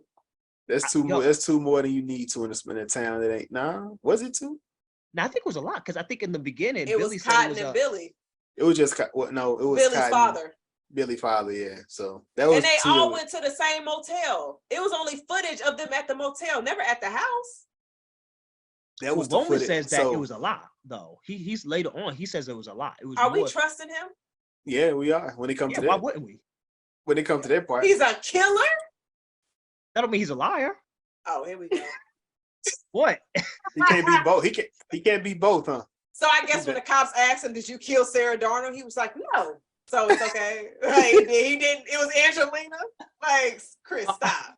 No, I'm just saying though. I'm just saying. He said that. Roman said that it was the whole town, and I'm sure that he was exaggerating some. Oh no. He was saying when she was in Milton's house when she was a teenager, they fucked her 6 days to Sunday. After that too, he says that she was fucking the whole town though. I'm pretty sure he had said that he the implication that it was more. He seems like he was projecting. I mean, I think in his situation, he felt as if he said her being sexually abused is what led to her promiscuity. How do you say it? Promiscuity. I think that's a word. That's a word. She was promiscuous. Yeah. Led to her being promiscuous later down the road. So, unfortunately, she was a lost soul in Hollywood. That led down some dark roads. Even if she tried to let some of those urges go. Let's think about it this way. Before she was murdered, she had a really nice house.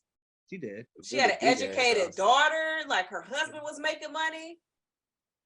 I think Maureen seemed like she was doing all right for herself. You watch Yellow Jackets, right? I think Shauna is okay. I mean, she bad beginning, but she looks okay now. She's pretty bored, just like Maureen. Shauna, so they just live in their life. They live in the life they want to live. But hold on, whose husband is more supportive? Shauna's. But Shauna's husband is stupid though, too. We don't judge. Come on, Jack. That man is stupid. Back to Scream 3. Hold on. That we gonna talk about Yellow Jackets. That man's stupid as hell. So Roman goes and visits Milton. He, talking about his movie is Felon. It's something he said here that he's actually a pariah. No, it was something else. I heard it was something. I think this is where I was like, okay, well, like this looking back, not then. This is me looking back, like, yeah, I think it's wrong, but I didn't even write it down. But whatever. Or no, it was in the house when he said it. I know what it was. It was in the house. But the gang pull up. Jennifer, Gail, Dewey, they pull up. They want to talk to him about Rena Reynolds. He pretty much, big Harvey Weinstein, move, that she wasn't doing nothing that, nobody knew. She wanted to be taken advantage of. And, if you want to get ahead, you got to play the game. It's just what it was. And nobody is going to figure that out. And I'm not going to make myself a suspect. How y'all feel about this scene? I was like, I hope he get it. I was like, I need him to go ahead and get his throat slashed. Because I knew he was going to die at that point. Did y'all suspect him? Because I know y'all mentioned that y'all thought he was probably one of the ghost faces. No, I did early on, just because he was one of the people that I thought could have been. You thought his old ass was out here doing all of that? I thought he could have been part of it.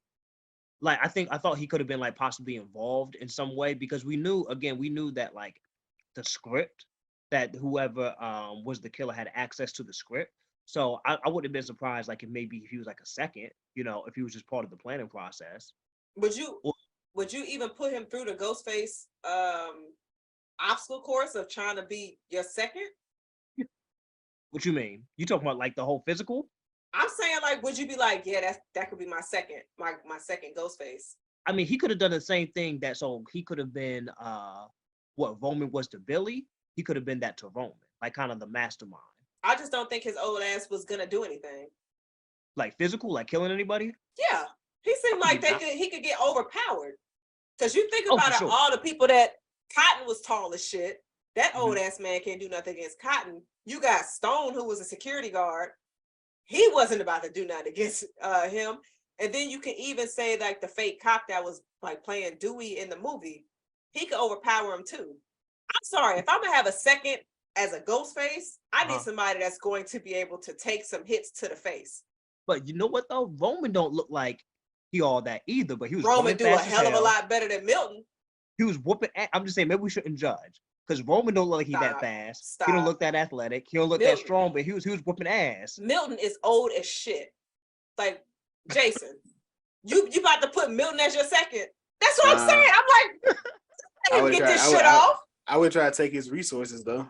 I mean, which clearly that's what he did, but I would try to take what he got. So just let me go borrow your house so I can murder the rest of my cast. Yeah. He wouldn't know I'm the ghost face. He wouldn't. You weren't supposed to know that. I wouldn't tell him nothing. Chris over here giving him an opportunity for a position. I mean, I'm just trying to be open-minded because like I told you, stop. I'm looking at it. I'm looking at it virtual actively, and then like, so I'm trying to like just be open-minded of what I would have thought if I didn't know that Roman was the killer. You're gonna be the only ghost face that has two bodies, and they're in the introduction, and that's it. And they done figured out who you were because you got this old ass man as your second. Yeah, no, clearly Chris ain't thinking clearly. He's not a good Ghostface. He's definitely Scream 6 of Ghostface. No, so you know, Sid is at the precinct. She's talking with Kincaid, blah blah blah. And we catch up with Dewey, Gail, and them there in the car. I don't know where they were heading to, but they get a call from Sid, allegedly. So when they get this call, Sid said she had Milton got to talk to her. Like, nobody knew where Sid was. Sid, why are people calling you for anything, any information? Dewey knew this. Nobody's calling her for anything, to talk to her about anything. Now, she did go to the set. I remember that. She did go to the set. But people know that Sid is in town. So I guess people, I guess that at this point, the movie, the people in the movie don't know about the voice changer. But at any point in this situation, I'm calling people back because we've heard too many situations of people not knowing where people are, who this person is, who they talking to. I'm finna call Sid, like, hey, where you at? You hung up too quick. What you doing? Like, what's going on? No, none of that happened. They just went to this place, seemingly thinking it was her at this party. You know, Gail trying to feel it out. She's just like, this don't feel right. This don't seem right. But of course, it's killers are going on. It's a party. Why are you there? There's nothing that if Milton need to tell me something, he can tell me over the phone. Like, he don't need to tell me nothing in person at any point. And then he keep not Milton, but what's the boy Roman keeps saying, hey, there's a room from the 70s.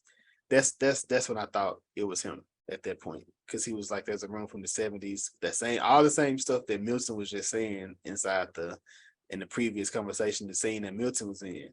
And then he leaves and he say, hey, we'll be right back. We know we already know what's going on when you hear we'll be right back. Right. You know, so everybody just looking around, looking inside the house, they looking for Roman. They find Roman. Roman is dead. They check the pulse. He has no pulse. Jazz, how they do this? How many times have you watched a movie where they check the person's pulse and they're actually alive, but you think they did? Let me give you an example. I know what you did last summer when they hit my man on the side of the road and he was bloody as fuck. They checked his pulse. Ray checked it.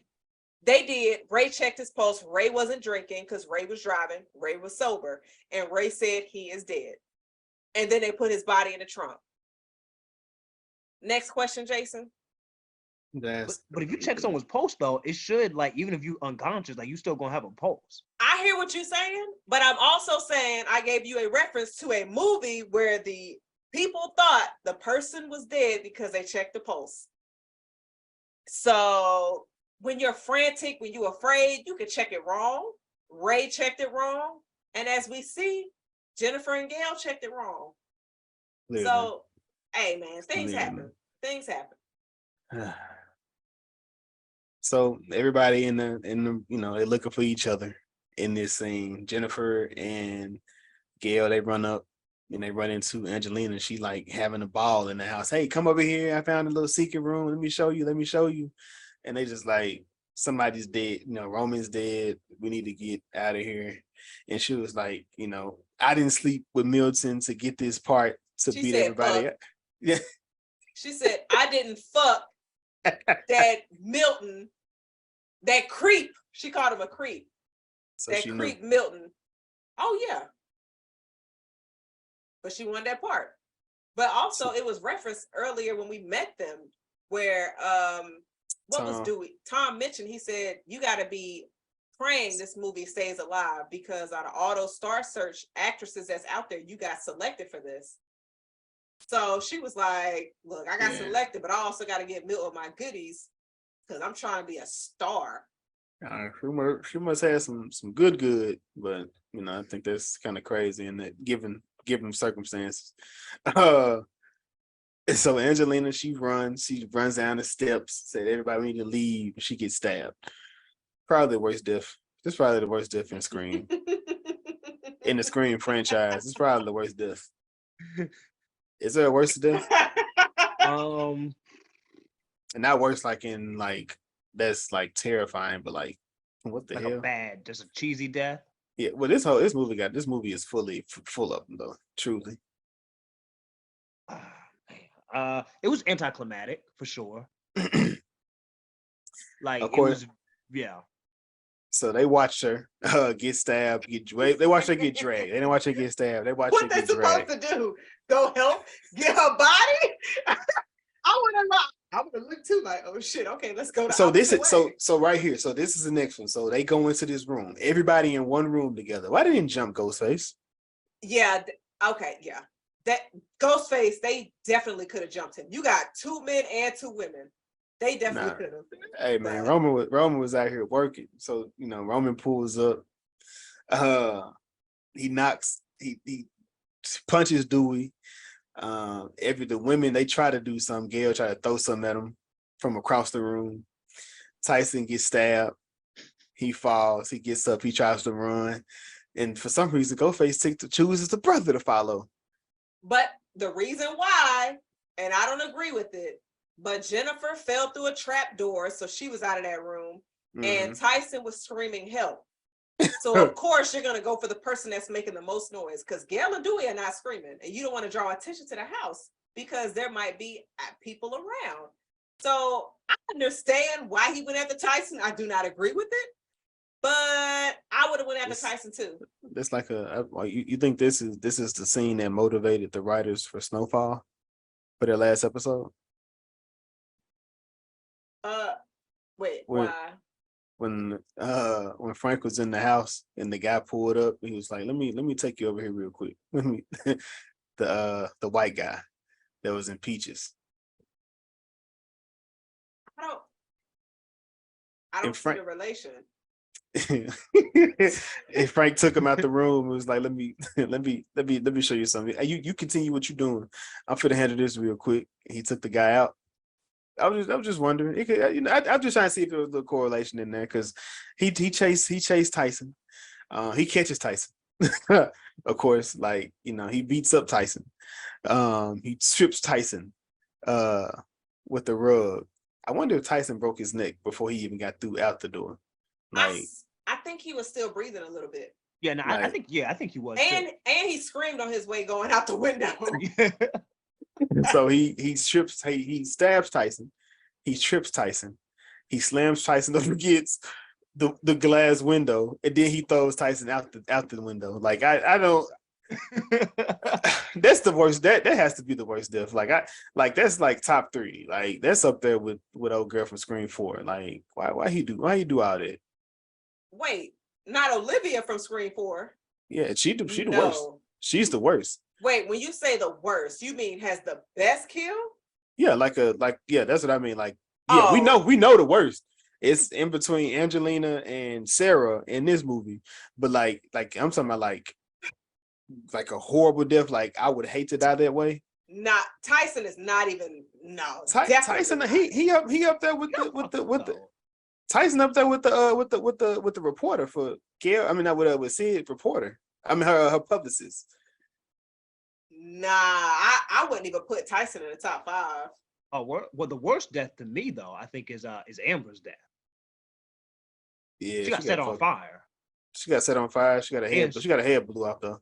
Yeah, like her death was wild. Are y'all putting the Ghostface deaths in there? Well, just deaths in general. Just like he just saying just a death. Like her death is one that always stood out to me. What's your favorite death, Jazz? Olivia for sure. Okay, what's your name? What's your top? What's your two? It's gonna be Olivia, then it's gonna be Jada. For sure, in the introduction to Scream 2. Okay, that's a good one. And then after that is Casey from the intro in 1. Yo, Tyson is not in my top 5 at all. That's crazy. I mean, you'd have to really sit down and think about all the deaths because it's been some. I mean, if you think about it, like for me, off the top of my head, I would say definitely Olivia. I would say Jada. I would say Casey. I would say maybe CC. Tatum, that fucking garage door. Yo, it wouldn't happen like that in real life though. Like if you went up there, it'll because you put we're talking about in the Scream universe, Jason. We're not talking about real life, so stick in the Scream universe. It's Casey, and then I'm gonna put in. Oh fuck! I had my 5th one and now I forgot. Oh, probably Trevor. She shot his dick off. Yo. Yeah, that was wild. Jill was crazy. I'm like, how did you even explain that to the cops? Even if he was trying to attack you, sis, you shot his dick off. Yeah, that's what she seen first. Pop, two hit. I mean, he cheated on her, so it makes sense. I get it. That's where you got to go first. You get it. Hey, we already, man. Look, we know. We already know what Jazz is with this. Yeah. Because Jazz, you love not to say a villain, but just a shitty person. Because we gonna talk about you and Shauna. We gonna get to that. We gonna circle back to that. You be defending Shauna. He ain't let that go. Nah, I cannot. Like, yo, Shauna is horrible.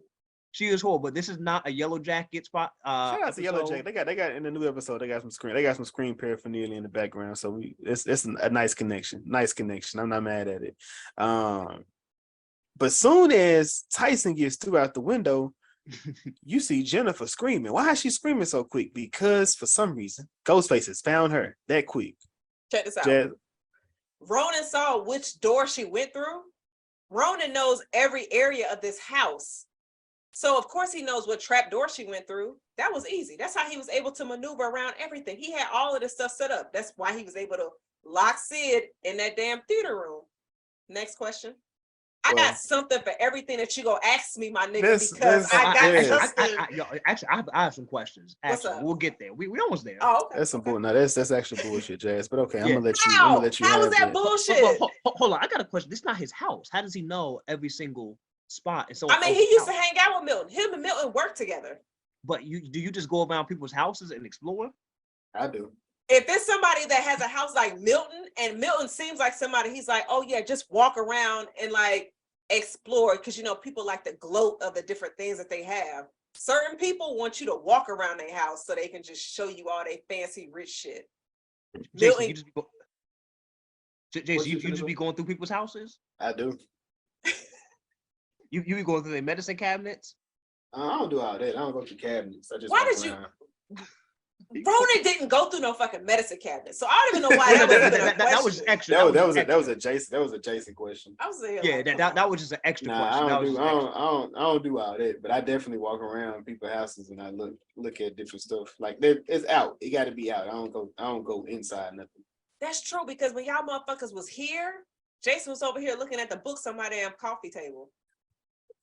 I remember that shit. Why not? They on the coffee table. I mean, that's not that bad though, but just be going through someone's house. So you just like, so if we in the living room, you just gonna get up and just like. No, it'll be. You gotta do it at the same. You gotta do it at the same time when you already like in the midst of doing. You can't stop something then start doing. You gotta be. I'm already in the house. I'm moving around, so I'm just keep looking around until I stop, or I get stopped. One of the two. So you need somebody to stop you. So be going around people's houses. And so so Ghostface in the room with Angelina. He's following, and we find out that Angelina the killer in the movie. Which I wonder if that was your Scream 3 or Scream 6 fact. That Gail was talking about with Ghostface, because he asked her, why I'm shocked you never was the main person or the killer in one of these films. No. But that was a interesting little tidbit. At some point, Gail was the killer in one of these drafts, possibly. What happened? Wait, repeat what you just said. Gail was the killer in the movie that Right. Angelina had. No, not Angelina, but the script that fake Gail had, that Jennifer had. Gail was the killer. She was like, "You can't kill me because I'm the killer." When they were talking, right? I'm the killer in Stab 3, but she get killed. In the movie theater, this was like so tense, like him trying to shoot them, like the mirrors out. But why did he shoot the ones out that was the one that was closest to the shaking? I don't know. That like wherever the shake, like the shaking, probably I wouldn't have shot that because that's probably where something is. But the one closest to it, he started from the very end. He was like, "Oh man, the windows are shaking. Let me go back over this way, and that's Dewey as cop. That's cop Dewey on duty. Yeah, Dewey just sucks as a cop. Like he need to be on desk duty. He has no business being in the field. He has no business duty whatsoever. Yes, that was an issue. I hated that scene because I'm sitting here like, Dewey, stop shooting over there and shoot where you need to be. And I'm like, if you would have just shot in the right spot, you could have saved Jennifer. And then, is that the same gun that they killed Roman with? Possibly, but I'm not sure because I know Sid brought her own gun. Nah, her gun was black. It wasn't that. It's two different guns. I have a question about that too. I wonder how many bullets he had too. It's typically 16, right? Like in the type of gun he had, 16, maybe 20. Because But speaking of that, so I don't recall him switching out the clip. But I mean, some movies now they want to make sure you have that clarity. But I could be tripping. What you got, Chris? Well, I was gonna ask you. So when he is, and correct me if I'm wrong, when he was on, when he gets knocked out, does the gun jam or does it run out of bullets? Runs out of bullets. So, but then later on, that's the same gun they kill him with. I don't know if it's the same one. There was only two guns. I mean, to my knowledge, there was the gun that. Nah, it was well. Okay, so there was 4. Because Kincaid also had a gun as well. Okay, that was 4. Sid threw one in the water. Sid had a second one on her ankle. Yeah. Dewey would have had one, and Kincaid had one. Okay, so it must have been Kincaid's because I was a little bit confused. We gonna get there. So Kincaid gun was only used once, and that was used by Kincaid gun was used once, and that was used by Roman to shoot Sid. Right. Yep. But then also when they ran, because we ain't even got here yet. So we getting there. So kind of like in the scene that you were talking about, Ghostface and Gail, they get into a fight, they fall down the steps, Ghostface falls out. And why is he twitching and stabbing a knife, like passed out? Is he faking to get them to move? Have your nerves never done to where when you sleep, you think I'm gonna know that? Well, so let me try to see if I can word this correctly. I've been like sleep before, and I can feel like my nerves are like my leg or arm shake, depending on how much I was vibing before I went to sleep. How much you was vibing? That's what I said. Now take it how you want to, but I can feel it. So that right there, especially if it's like a reflex. Y'all motherfuckers sit. Sometimes. You just like in your sleep, really? We don't need to sit on this too long. But he was also not asleep though. He was unconscious, so that's different. I don't know what he was. He had a mask on. I couldn't see his face. He couldn't have been asleep. He had. I feel like he was faking, like just to get her. Oh no, I don't think he was faking. He got up as soon as Dewey popped up. But look how long it took Dewey to even do that, because Gail had to call Dewey. Gail had to convince Dewey to come to the door. Would y'all have came? I would have said, tell me something that the killer wouldn't know. Yeah, that's what I would have done. Dewey dumb as hell. I'd have been like, tell me something freaky real quick, especially depending on who it was. That was a joke. You got one ball, and that was. Yo, that's wild to say that to a nigga, and it's a killer right there in front of him. The killer might wake up like, yo, I can go ahead and take him out your life right now if you need me to.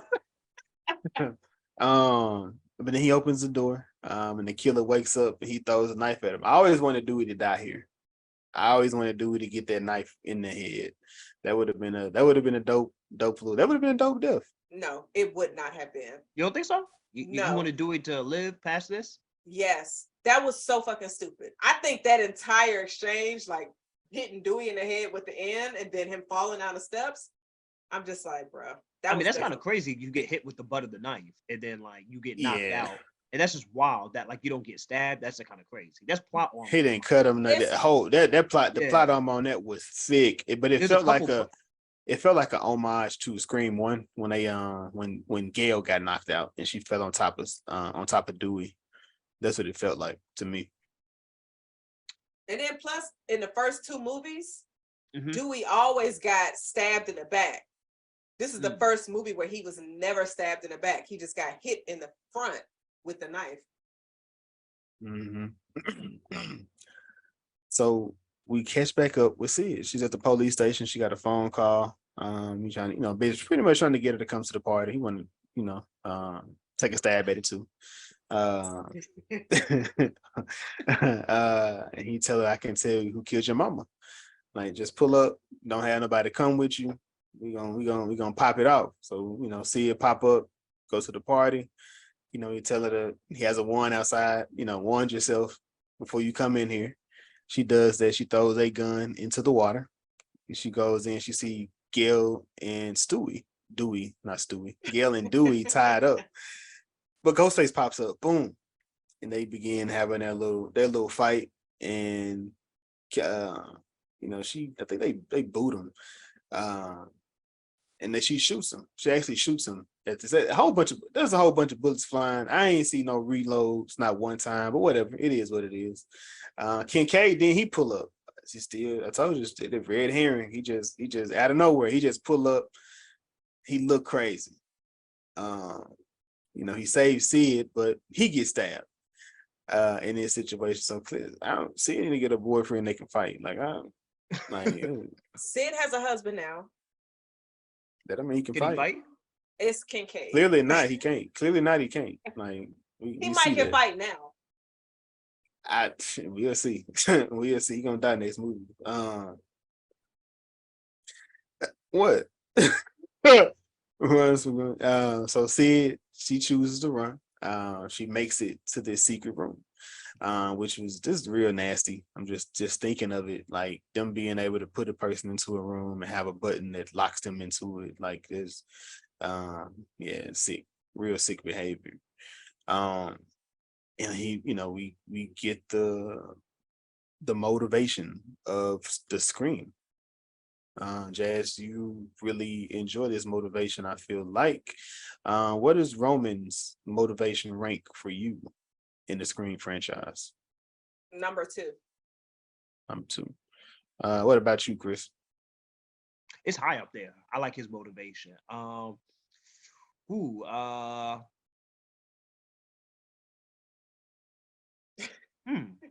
had to think about it. I'd say it's probably top 3 though, for sure. Easy. Who else is up there for you? I'm thinking Billy. Well, Billy's. I was gonna say Stu's, but Stu's really didn't have any motivation. And probably Mama Loomis. I would say those. I think those probably make the most sense. So I think like the favorite. What you think? I knew he wasn't gonna say who I wanted. You don't like Mama Loomis's? I knew you want to go say Jill. Hers is kind of like, so I like Jill as like a villain, but like her motivation, like in terms of just motivations, like I don't really like her motivation that much. I love it. She's kind of basic. I love her. I love her motivation the best. That's my favorite. How are you saying Jill's is basic, but Mama Loomis, revenge? Bitch, you shouldn't have left your son. It's revenge. Like I'm not saying that like it makes the most sense on paper. That's what I mean. Yeah. So, but for me, Jill's makes the most sense because that's what the world is today. That's why I like her motivations the best. I still hate Roman's motivation. Like I've always hated it. When I was younger, I enjoyed it because it made sense. Like her brother pulled up, but it's just like, so this movie suffered a lot because of the rewrites and stuff that happened. So if we would have had at least a scene of Roman and Sid in the same place, I would have felt differently about it. Maybe I think I would have felt differently, but because of her face, it was the same exact face when she found out Billy Loomis' mama was the killer. But it was just like she was. It was confusing as well. She was just like, I mean, I'm sorry, like nigga, what? Like I didn't, you know what I'm saying? But it wasn't like so. With him, like I said, we talked about it, and I ain't gonna beat it again. I said I prefer Lil Buddy from Halloween Ends motivations more. That was, and like I said, I don't know. I feel like we've already had that conversation. Chris wasn't here when I had it, but like that would definitely be still like where I'm going with it. Like if like to agree or disagree, I prefer Corey's motivation as to what made him or what led him to start killing, as opposed to Roman. Roman was famous. Really? Roman was successful. Roman could have went on about his life. Roman could have bought him a new mama if that's what he wanted so bad. Like he could have done a whole bunch of things, but he spearheaded an entire franchise of killings because his mama couldn't accept him because she was taken advantage of and that's a hard pill to swallow. But for somebody else to have been abused, beaten, and taken advantage of from a town, I just can see why this person would go dark as opposed to the person whose mother didn't want to deal with them. So that's me. And that's why I don't really like Roman. Like in the aspect of the movie, and when you go back through it, it was a hell of a plan. But his reason as to why he even sparked that plan, I was like, I don't give a fuck about that. I would say though, so with Corey, I want to get started on Corey because Halloween Ends, because I got some feelings about that movie. But with Roman though, I don't really get the sense he was like that famous and successful. I think he was like getting started, and like he was like he wasn't like too successful. And I think like a big thing with him is that I think he felt kind of like a nobody, and I felt like his mother rejected him, kind of reinforced his feelings that like of like inadequacy. So like that's why I kind of can feel not like understand where he's coming from, like killing people, but that's why I like that motivation because like his character, like he's a whiny guy. He's a whiny guy with mommy issues who, just wants more out of life. So from that sense, that's why like I like that motivation because he had mommy issues, you know? And I mean with Corey, Corey objectively probably dealt with more than what Roman did because you're right. Roman went his whole life not knowing his mother, and then one day he found her and she rejected him. Like a real person, yeah, he could have moved forward with his life, but like from the character, this being this whiny dude who wants more from life than what he's getting, like from that sense, I like that motivation from that sense. I don't know how he even finesse. So as far as him being famous, not being famous or whatnot, the man is directing the number 3 franchise of a franchise that is seemingly doing well. They got 3 movies. They don't give you a third movie with the production that he had if it wasn't doing well. So he may not have been doing well as Wes Craven, sure, but he was doing well enough for him to get the big budget to make this movie, and this nigga chose to kill his actors. That's what he chose to do. That's true. Like, he definitely did have like a level of success for sure. But I guess not what he wanted because he wanted that what was it, the rom-com that he wanted? He wanted a love story. He said a love story. I didn't hear it wrong, but a love story. Yeah, so a love story. Allegedly. What you got, Jazz? I seen you like your wheels are turning. Roman ain't care about none of that shit. Roman ain't care about them damn stab movies because he saw it come to life, and he lit the flame of all of that to where he could probably direct the franchise, but he sees that franchise he's directing is real life in this Scream universe. I don't think he cared about none of that. He was just basically trying to connect with Sid and let her know everything that you had, that family, that success, that love, that should have been mine. And he didn't even have that. He didn't care about none of that other stuff from what I got from him. So, like, and being successful, bro, that man ain't care about none of that shit. Because it was, Yeah, he was just trying to kill his sister. Hold on, put this right here. You know, it pretty much, you know, everything goes back to the beginning. Like I said, kind of like what Jamie, I said Jamie, what We're Randy not on said. Halloween. We're not on I'm talking Halloween about anymore. Randy. I mean, technically, Randy, real name is Jamie. Jamie. Get the fuck out of here. Lee Curtis. What you mean? It's the Get out of truth. here, bro. That's why I was going with it. I said Jamie because I just go to Jamie Kennedy. That's just what I automatically go to. So Jamie Kennedy, which is, I mean, if we go back to Scream 1, that's why he was, when he kept screaming Jamie, Jamie, it was meta because he was saying it to her, but he was also like saying it to himself because, but you get it, you understand. And he was watching Halloween. Yeah, but exactly. of course, Wes Craven does pay homage to John Carpenter. So we know. So, you know, he pretty much, you know, he said he put the battery in Billy's back. He had been watching his mama. He, you know, he didn't like seeing his dad in the video. His mama done ran away. And we know how gruesome or how crazy they took advantage of Maureen. But they wanted to put it on Milton. They wanted Milton to be the person that started. He wanted Milton to be the fall guy in the situation, but he wanted Sid to be make it appear as if Sid killed him because of what she did and how he spearheaded everything with Maureen. Yeah. So this fight between Sid and Roman, what does that rank in the Scream fights for you? I mean, it's up there. I think the whole the Ghostface reveal, his motives, his monologue is definitely up there. I'm putting it behind Jill's monologue. Yeah, I love the monologue that he had. I absolutely loved his monologue because the fact that you see the exchange between them, and he was just like, everything you had should have been mine. She was just like, I done heard this shit before. And she was just like, do you know why you kill people, Ronan? It's because you choose to. There is nobody else. And I was just like, he was like, fuck you. She was like, no, fuck you. And I was like, yes, Sid, you got this. I've seen this movie way too many times. But either way, it doesn't matter. The fight between them, I appreciated because he was fucking her up. I was like, Sid. Yeah, he whooped her ass. I'm pretty sure he kicked her in the face. I was like, Sid. Like, he kicked her multiple times. Yeah. Like he really fucked her up. I mean, Sid was holding her own for a little bit, but then but she got her ass whooped.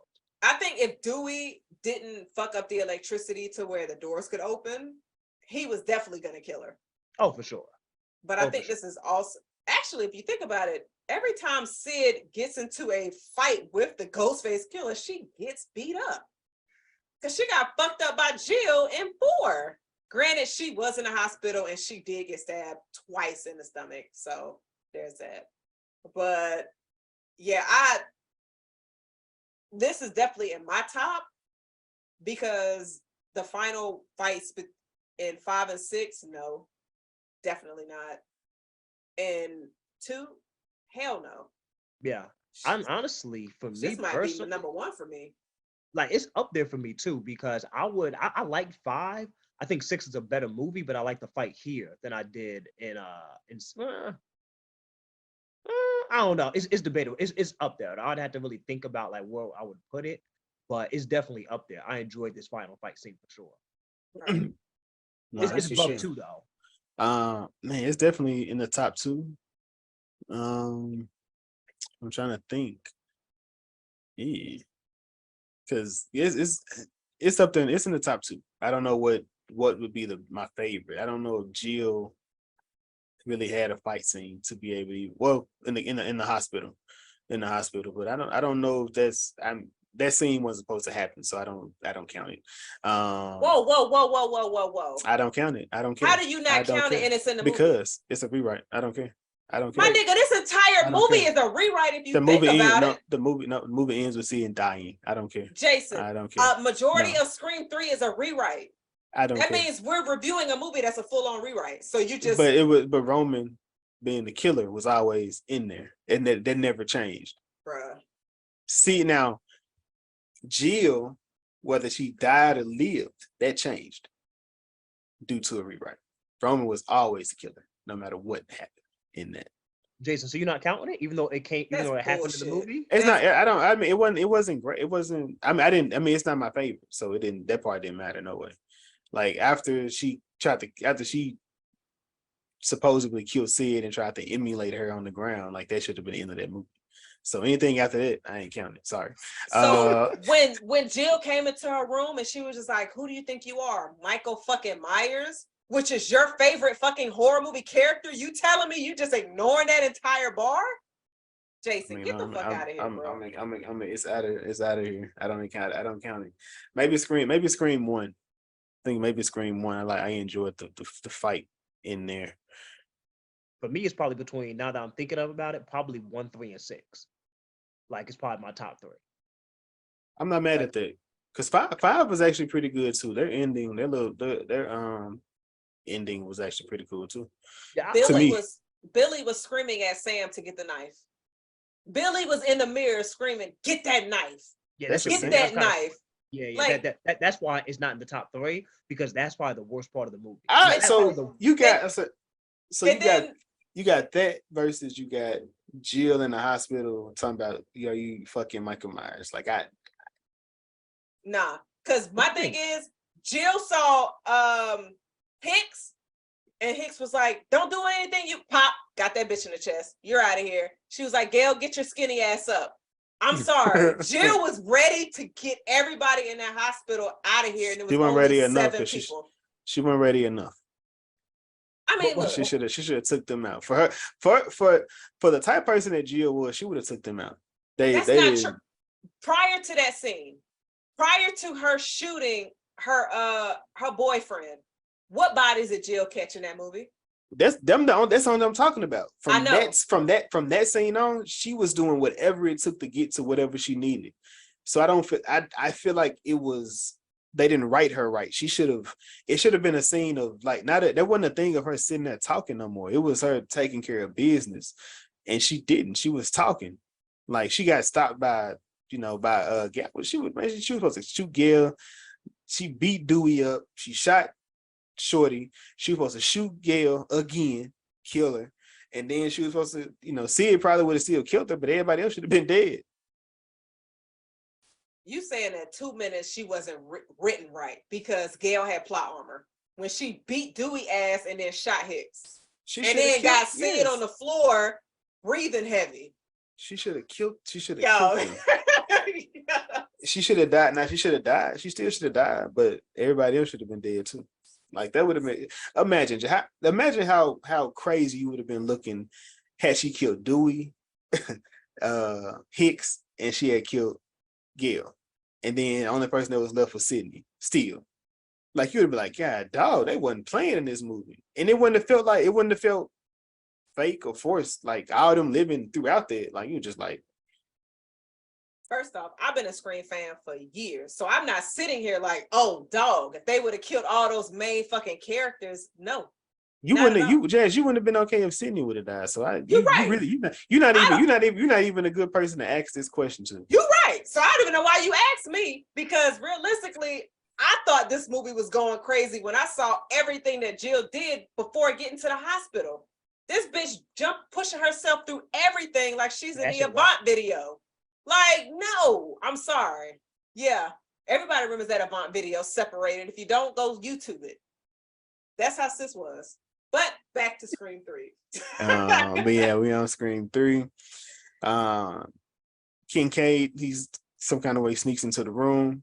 Hey, where he at? And of course he get busted over the head. He falls out. His gun comes out, and that's when Roman picks it up and he shoots Sydney twice. I don't know why he didn't shoot in the head. That would have, if he would have shot her in the head, how would you have felt? I would have cried. You would have cried? Like, I would have had a thug tear. Yeah, that would have been a nice death. Because I mean, you got to the end, he got it off, but he shoots in the stomach. What you got? If he would have shot her in the head, he wouldn't have got away with it. It would have just been him being a ghost. Like if you're gonna kill a person like Sid, and it ends everything, you have to be able to get away with it. That's why the ending with Jill could possibly have made sense. This would have made sense because they wouldn't have known who was they wouldn't have known who it was. Roman was dead to them. Also, I'm gonna get there. We almost there. He shoots her. He goes to the door, try to close it up. I guess he was gonna kill Dewey and Gail when they came. He would have been successful because that's light work. Them two together, they light work. Sid, she goes hiding in the room. She pops back. He does a Star 69 thing. You know, that's another. You know, I guess there was a callback in 6. He does Star 69. He tried to figure out where she is. She pops up. You know, she stabs him. Fight ensues between them two. And then what did she do? She stabbed him. She stabbed him in the chest. She stabbed him in the heart, right? Well, it was like she first stabbed him in the back, and then he was just like, I'm not gonna be able to make my movie. And she was like, stab 3, right? And then that's when she stabbed in the chest for the 3rd time. Yeah, she stabbed him. They lay down. She holds his hand, you know, in that That's moment. her brother. And then Gail and Dewey, they come into the room. They see what's going on, and he was like, you know, they say he's super. Brandy said they're gonna be superhuman. It's gonna be a superhuman, so we gotta. He's like, nah, he wasn't superhuman at all. She begins to walk, of course, when they come back for their last scare, and then Dewey begins shooting. He lets off, I think, 12 or 13 rounds. I don't know how many this guns hold, but he lets off 12 or 13. And then he said, I'm gonna aim for the head. Why didn't Roman didn't change his trajectory or nothing? He just stayed in the same path. Nothing changed for him. He just stayed where he was at. Are you asking why didn't he zigzag? Is that what you asking? Jason, I can't hear you. Did you freeze? My nigga, did he freeze? Chris, do you think a zigzag would have been able to help him in this scene? I think it's zigzag. I would have zigzagged. A zigzag seemed like shut the fuck up, Chris. Shut the fuck up. Jason, so what you saying? So you're saying that it doesn't make sense to run straight forward while you getting shot at? Because that don't really make sense. He just took a bunch of bullets. Look here, man. Jason, would a zigzag have helped him? Jason. A zigzag would have helped. We can't hear you. You heard me. You heard me 2 times. They can't hear you. Oh, that's fine. Well, they're not going to hear me. Not today. Y'all rewind that. And then go back to our zigzag episode. Yeah, nah. So yeah, I don't know. He should have did something, but he get bust. He gets popped in the head. Yeah, whatever, man. It's what the fuck ever. He gets shot in the head. Next scene. Yeah, Jazz, man. Woo! He gets shot in the head. So we kind of talked about this, Jazz, as far as does anyone know the truth behind Roman? And there's no conversation here. So what do you think that anyone knew that Roman was her brother?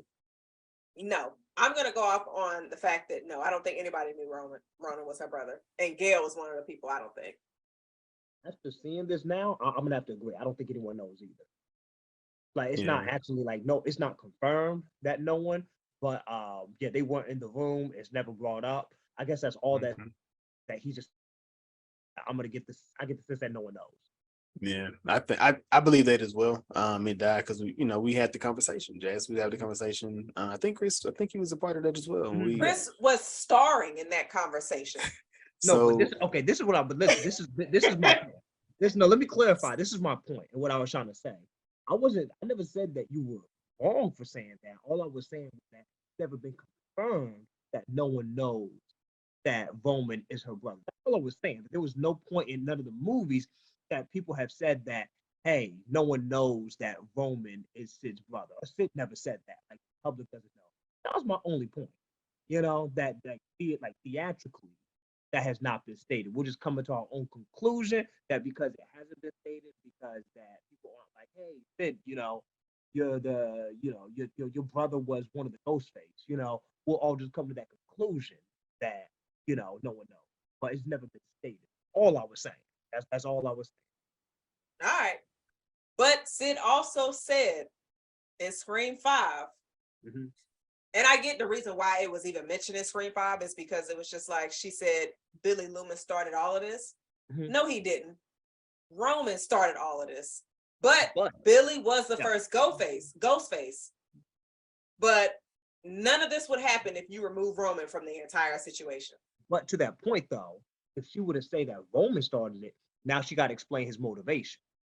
Because she can't say that Roman started it without, and then people going to ask why.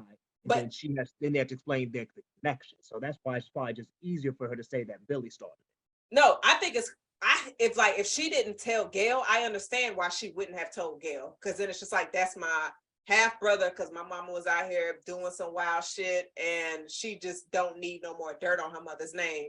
So I completely understand if she didn't tell Gail. That's a whole book. That's a whole book. That's a whole book. Yeah. So it wouldn't have benefited her or her mother's memory if she were to say Roman is my brother. So, but at some point though, well, and maybe I'm looking at this like real life. But what you got, Jason? Nah. I think the only thing, if somebody was Scream 7 was about that, then but I did hear there were speculations before we found out that Nev was not going to be in 6, that she was going to have a small part in 6 and a bigger role in 7.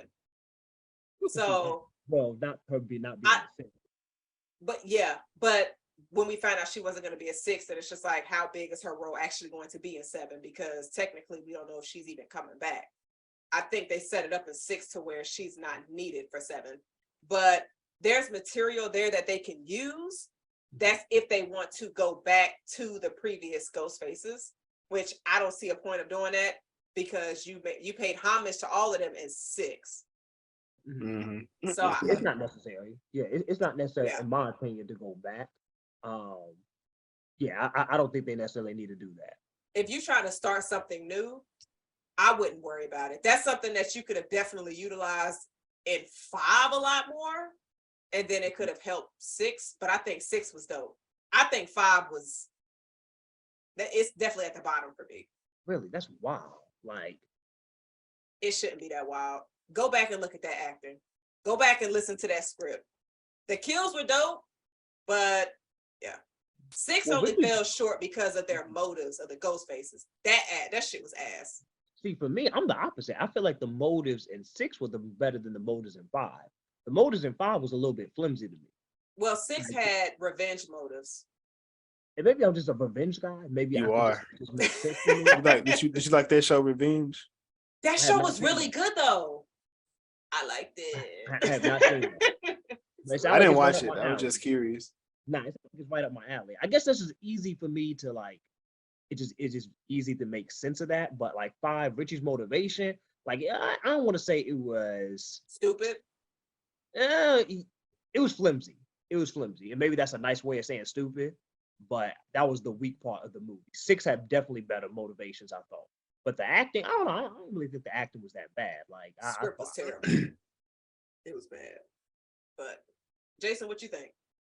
What was the question? I don't even know what the question was no more. I lost it. Fuck it, it's fine.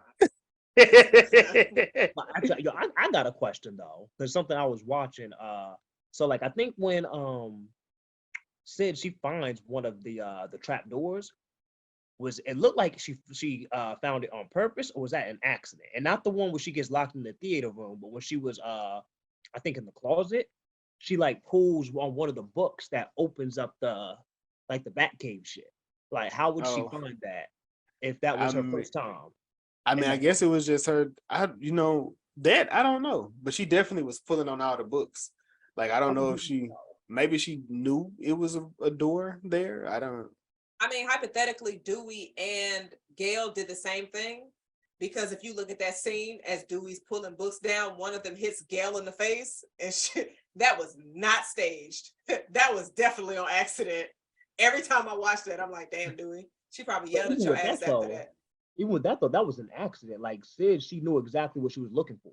But how many movies have you seen where somebody is going through a big house trying to get through a door and they just pulling through and they luck up and find that piece, that trap door? But this is the thing though. If I'm in a house, if I'm in a closet, Running I'm from not somebody. thinking that this is a trap door. Like that's not on my mind. She was actively looking for a trap door, and that's kind of wild to me. Sid is smart. That's a plot hole. No, That was a device. nah. My sister. So you telling me if you getting chased by and you go into a closet, you looking for a trap door? Yeah, because if that's the case, Jennifer did the same thing. And Angelina was walking around finding random trapdoors. That's all I'm saying. Everybody in that house was finding some trapdoor shit. So they had never been in that house before and immediately found. But a lot of them never been in that house before, except for Angelina, because that's where she fucked Milton, because that's Milton's house. But did they find the trap? Were they actually looking for the trapdoor? I can't remember if anyone else. I don't know their life. They do, because Roman told them there was a secret room in the house. So you couldn't find it because he didn't know where it was. But Sid wasn't there for that, so she doesn't. She wasn't. know. I don't know how to see it. She was on speaker. Stop it, Jazz. Listen, Jazz that was a gonna plot say hole. anything. That was a plot hole. It was. I don't. Her going, because if I'm running from somebody, I'm not going to a room that's closed off to then try to look for something. Like she wasn't even looking for it. It was just. What if it was it all the way closed? Maybe it was halfway open. No, what you mean, the door? Maybe he left it cracked. No, he was like in like a it was close. Like she was in the little closet, like scurrying around, and like she pulled like one of the levers and it opened, but she would have had to been looking for it. I say it probably was left open a little bit because he anticipated on her being there, which is where Milton was, and he already had the video footage set up to show her. That's a lot of reaches. It's not though. That's a lot of reaches. Ronan was smart. I'm just saying. Any other Scream 3 questions? No. So we got the end. Do we give? He has the Woodsboro book engagement ring. Gives it to Gil, and he said, they both agree it'll never work, but they just want to see if they wrong. So that was a nice little touch to their relationship. Kincaid in the house eating popcorn, said they finna go watch a movie. We don't find out what that movie is, and Sid let her mama in the house, which my theater went crazy. They was like, bitch, it's a ghost. Not Sid let her mama in. She let her mama in. She left the gate open. She didn't set the alarm. So she felt she was at peace or that she was safe. And that's how we end with nigga, you Sydney. Stupid. You stupid. Hey, am I lying? Just no lies told. Oh, that was funny. Was there any open questions for Scream 3 that I need to defend? Because boy, y'all got me fighting for my life. Don't pull up shit. If you ain't got them already on hand, leave them. I went as we was going through. I asked my questions. If it was something I had a problem or a question about, I asked. Not that I really, what I'm saying. Oh, matter of fact, I got a question. I got a question. No, yeah, here we go. He went straight to Reddit. I do. No. It was when I was watching. Okay, so when she is so when she's at the detective and when she's in there chilling, she goes through and first question, does she drive her own car or does she take the detective's car? That's my first question. She took the detective's car because he saw her leave. Okay, so that's number one. So you're telling me she is in custody, but she's not in custody, but she's in the precinct. She steals the detective's car, is able to go. Say what? Borrows. She took it without asking. She gonna bring it back. Okay, we could say that, but she took without their knowledge. She borrowed their car, the keys. She was able to go through the files, and she stole a detective's gun that was left in a cabinet that was unlocked, a loaded gun that was in a cabinet and that was unlocked. That's terrible writing. That she's in there chilling. That seems like an irresponsible cop. That's Jazz. That is terrible writing. That there was a killer on. And she was able to get, I'm assuming she was able to get that bulletproof vest for them too, because it had LAPD on it. The vests were hanging. And how many movies have we seen where the cop is irresponsible? Come on. Jazz, So we're not in Woodsboro no more. This is the LAPD. So you They're telling me not good cops because they felt the need to go find Gail Weathers to help them on a case. So, hey, stop giving these cops credit. They're not that good. You telling me she could borrow? We're going to borrow the detective's keys, his car. Feel a gun was left unlocked that was just chilling in a file cabinet. Go through the files and get a bulletproof vest and get out of there and able to drive there without anyone noticing. She was able to take all of that stuff and drive out there without anyone noticing. Yeah, that's possible. And how did she? Okay, another thing. How did she even know where Milton was at? MapQuest. This is 2000. You can print stuff off on MapQuest back in the day. What did she print out? She's not at home. She's in the LA, so she had time to print out. She had time to find. They got internet. Look, so back in the day, you gotta tell them, hey, this is the address. This is how you come. Follow this. You're telling me that she gonna after stealing the car. She did that before. She printed off those instructions, the directions before. How would she have known to do that if she got she did that right after getting the phone call? So you're telling me she gets this phone call. Ghostface called her back. Called her back? Yep. And she was just able to slide out, and she was able to ask for MapQuest directions. I think Ghostface gave her directions. He was just like, I'll call you when you're on your way. So he gave her like 5-minute window, called her back and was like, all right, what road are you on? Make a left here. So fuck MapQuest. He gave her directions. But you know what though? That would be a funny conversation. She's like, okay, where you at? What's your address? How do I get there? Hey. Yep, that's what happened.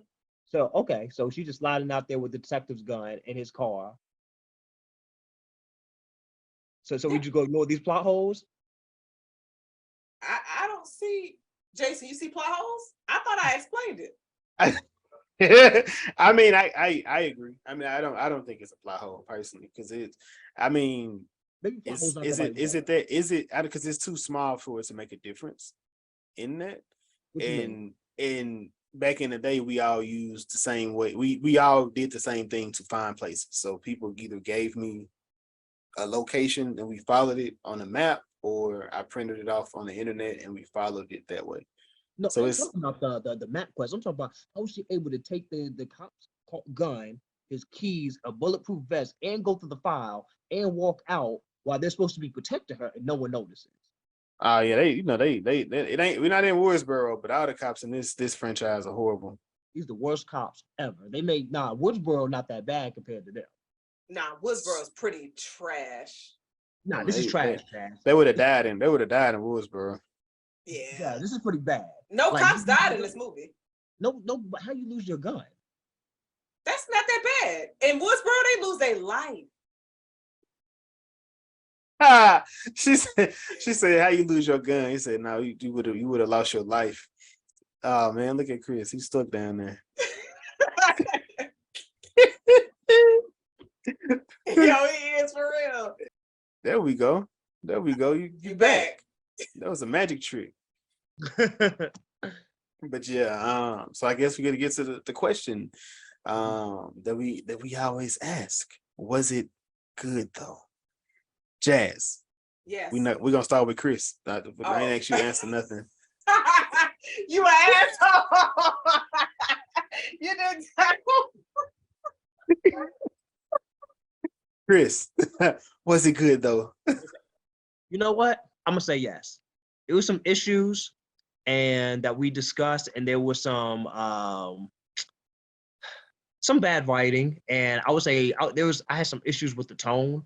I understand why that happened, why it went a little bit more comedic, and there were some moments that actually did make me laugh. There were some moments to where I thought that it should have been a little bit more serious. I'm a fan of a more consistent tone that, like, okay, if something's gonna be serious, let's just be serious at least, the majority of the movie. If it's gonna be funny, let's be funny.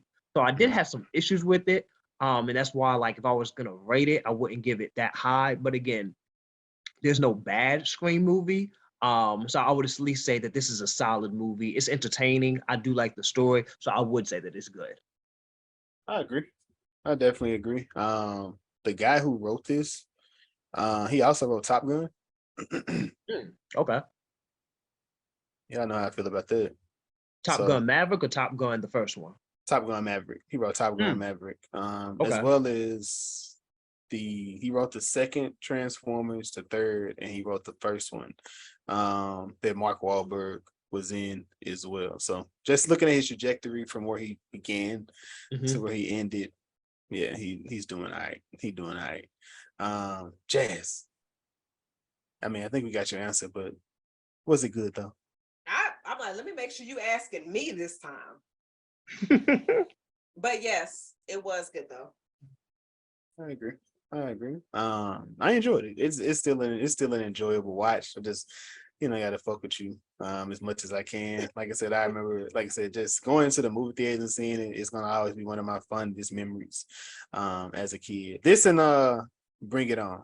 Both of them movies I can remember like going to go see, and all these movies came out around the same exact time. So because of the shooting that happened, Chris, that's why the tone was kind of inconsistent in the movie. They tried to make it a little lighter, clean up a lot of the gore in it. So I mean, it goes, but I mean, truly, the movies have always been a satirical horror movie anyway. But it also helped guide these niggas to make a better horror movie when they started doing it. So, Link of Thrones. We're gonna start with the young lady that's with us, Jazz. Who are you going with for your Link of Thrones? I am going to go with Neve Campbell. She, of course, Sidney Prescott, and she was in Wild Things, a movie I definitely recommend. That, I mean, shit, the name speaks for itself. That movie was wild, and it has a really fire twist and a all-star cast. I might peep that. It's something else somebody said, but I might peep that. I've never seen that. Chris, what you got for your Link of Thrones, sir? I'm gonna go with Dion Richmond. He was in The Cosby Show. Okay. Boog. Yeah. For a movie. He was also in for a movie. He was in Mo Better Blues. Okay. I haven't seen it in full. I haven't seen it in full, so I may have missed. I probably missed him in that. I'm going with, hold on, move it over. No, this is not even the show. Patrick Warburton. This was Steven Stone. He's in Family Guy. It's Joe Swanson. Guy in a wheelchair. If you didn't know, now you know. So yeah, very distinct voice. That knife in the back didn't really kill him. It just made him unable to move around with his legs. It looked like your chair was moving, and I was going to say, bro, something is wrong with you.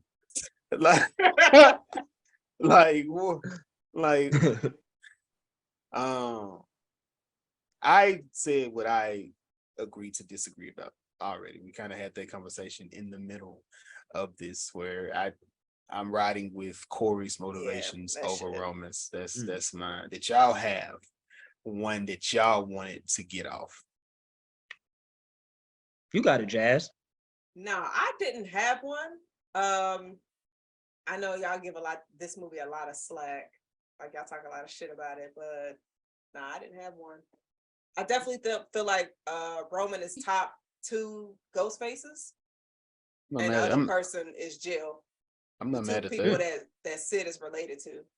I definitely appreciated their motives, and they were just really passionate outside of Mama Loomis. So if in the next movie, Scream 7, are we good with either Carpenter sisters being the killer? I'm not sure if I would like that. I don't need it to be Sam. I think Tara will be a really good choice, but it wouldn't. I don't know how they would spin that. So nah. I mean, I'm just saying. So because you don't understand how you don't know how they gonna spin it, that I mean they couldn't spin it right. I'm just asking if that was the killer. No. You're just not riding with it. I can see Tara more as the killer than Sam. Like if I had to pick one, Tara being the killer, just because I think Jenna Ortega as an actress, I think that she could possibly deliver. Not saying Melissa Barrera can't. I think I'm pronouncing her last name right. But I would much rather see Tara as the killer. Personally, I would rather see. Go ahead. You got No, I was just gonna say it. personally, I would rather see like maybe just someone else be the killer rather than one of the Carpenter sisters. I agree. Somebody from the core four? No, because I need to see some of the core four die. Like we need to see some bodies start falling. Like Chad, he need to go. Chad and honestly Mindy, they both need to go. They got some crazy plot armor on. Are you racist? Because you just picked the black characters, and that's crazy right now. Like, well, that's listen, listen, they have black. It's just we're so I can't really be racist. I'm not mad at that. You know what I'm saying? They have black. I'm not mad at that, actually. Wow. But nah, the plot armor was crazy. I would say the same thing if it was Tara or Sam. Like the plot armor was ridiculous. Chad should definitely be dead. Like he should be dead. Tara At least one of them needs to. Who? Tara should definitely be dead. Nah, she shouldn't be dead. Not necessarily. How did she survive the intro to Scream 5? I think she called the police in time. No, she didn't. She never called the police. Okay, somebody. Nobody called the police. You making up shit. Nobody called the police. Nobody called the police. Hold on. What happened in 5? She got her ass sliced up. Nah, she didn't call the police. Yo, what happened? Didn't an alarm go? What happened in 5? Because it's been a minute. Like what? She got stabbed all the way up, and should not have survived. I mean, that was the last two ghost faces were kind of they were very sloppy. Last 5? The last 5 was very sloppy. But how did she survive it? I need to rewatch. Chris, how did she survive? They didn't stab her enough for something. They should just stab her in the head, I guess. I don't know. That's when they got to start doing, because Chad, he got stabbed up in 6. Oh no, when you're gonna be having a whole bunch of tears when they kill him off in this next movie. They're gonna be doing some horrendous kills. Yeah, they're gonna have to. You have to. Chris, go back and watch the intro to Scream 5, and I've watched that. I've watched it a lot of times. That's what made me just start watching all the movies over. I kept watching like, yeah, I'm gonna just bring it back. Okay, maybe that's why I enjoyed it, because Scream 4 was 2011. Mm-hmm. Yeah. So them coming doing Scream 5 in 2022. That was actually pretty dope for them to start it off like that, because so for the people that, because when people watch these movies, they have to make it where if you walk in on it, regardless if you know it or not, it has to make sense to that person. So I enjoyed it for that. And of course, it'll just make you go back. And well, some people will make them go back, but not everybody. Everybody not the person that be like, I care about the beginning. Some people just want to know what the ending is. And if it's done well enough, it'll make them go back. So Chad said, hell nah, it ain't how they work. I mean, for some people, that's the first Scream movie.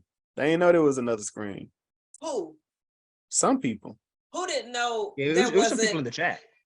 There's people that didn't know there was other Scream movies. Yeah, it was some people in the chat who were unaware. So they thought Scream 5 was the first one? It say Scream. It don't say Scream 5. Now, because we have the knowledge of it, we acknowledge it in that manner. But for some people, that's why that's where that word come from. You know, the R word. I'm not gonna say today, but yeah. Hold on, what's okay, never mind. Requel. Oh, requel. Okay. You don't like requel? I can't say it no more. I said it too much. I mean, if it applies, Chris, if it applies. Stop. I'm saying, if it applies, you know. We don't need no Mindy ass nigga on we good. All right. But that was episode 50. And of course, we had to take it back to Woodsboro. But we was in Hollywood this time. So, Scream 3. Chris, did you have any closing remarks, my brother? Thank y'all for having me. Like, I love Scream. Love the pod. Thank y'all for having me. You have anything you would like to promote?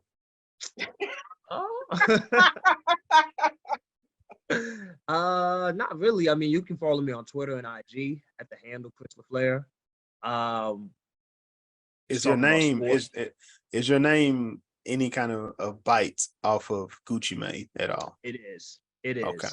I went through a hard Gucci phase, back when I was making Twitter, and all the other names were taken, so it just made sense. So shout out to Gucci. To Gucci. What's your favorite Gucci Mane song? Scholar. Off of the Birdprint 3, I think it was off of. I'll probably say Scholar. I mean, he got Gucci got like He got too many. He got a lot. Songs. Yeah, but off the top, I say Scholar, Photo Shoot, My Own Worst Enemy. All right, that's 3, my nigga. Off the leash. You running I'm off. like, you running Jason off. asked You running me off. number 1. Here you go, top 5. Like, Well, but he got a lot of songs though. That's all. Off the leash is hard. I'm agree with that. Yeah, Thug went crazy on that. Yeah, he did. Is there any other remarks you got, Chris? Nah, that's it. Just again, thank y'all for having me. I gotta go to work in the morning, nigga. Like, okay, my bad. Okay, my bad. All right, my fault. Well, that was... like, bruh, I gotta edit this shit. Like, what's going on? Oh, well, that's it. Then. Jason, My bad. Do you have any closing remarks? I don't. Appreciate y'all. 50 episodes. Man, it's been an honor. Been a pleasure. Appreciate y'all for listening. Is you about to cry? No.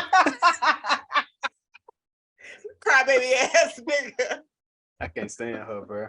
But shout out to everybody. You know, if this is your first time listening, if you are a returning viewer or watcher, thank you so much for showing the love, support to the pod. Thank you, Chris, for joining us this evening for our 50th episode, Scream 3. Praying for 50 more and then times 50 after that. If you know your math, get those calculations together. If not, that's your problem. But is there anything else anybody wants to add before I close this out? No, man. Nah, I'm good. Awesome. Thank you. So shout out to everybody, listeners, subscribers. Please remember to like, subscribe, rate, review. Hope y'all enjoyed this review. Bars. And keep a lookout for our upcoming episodes and also check out our previous episodes. Chris, thank you again for checking us out. This is the Was It Good Though podcast. Cheers.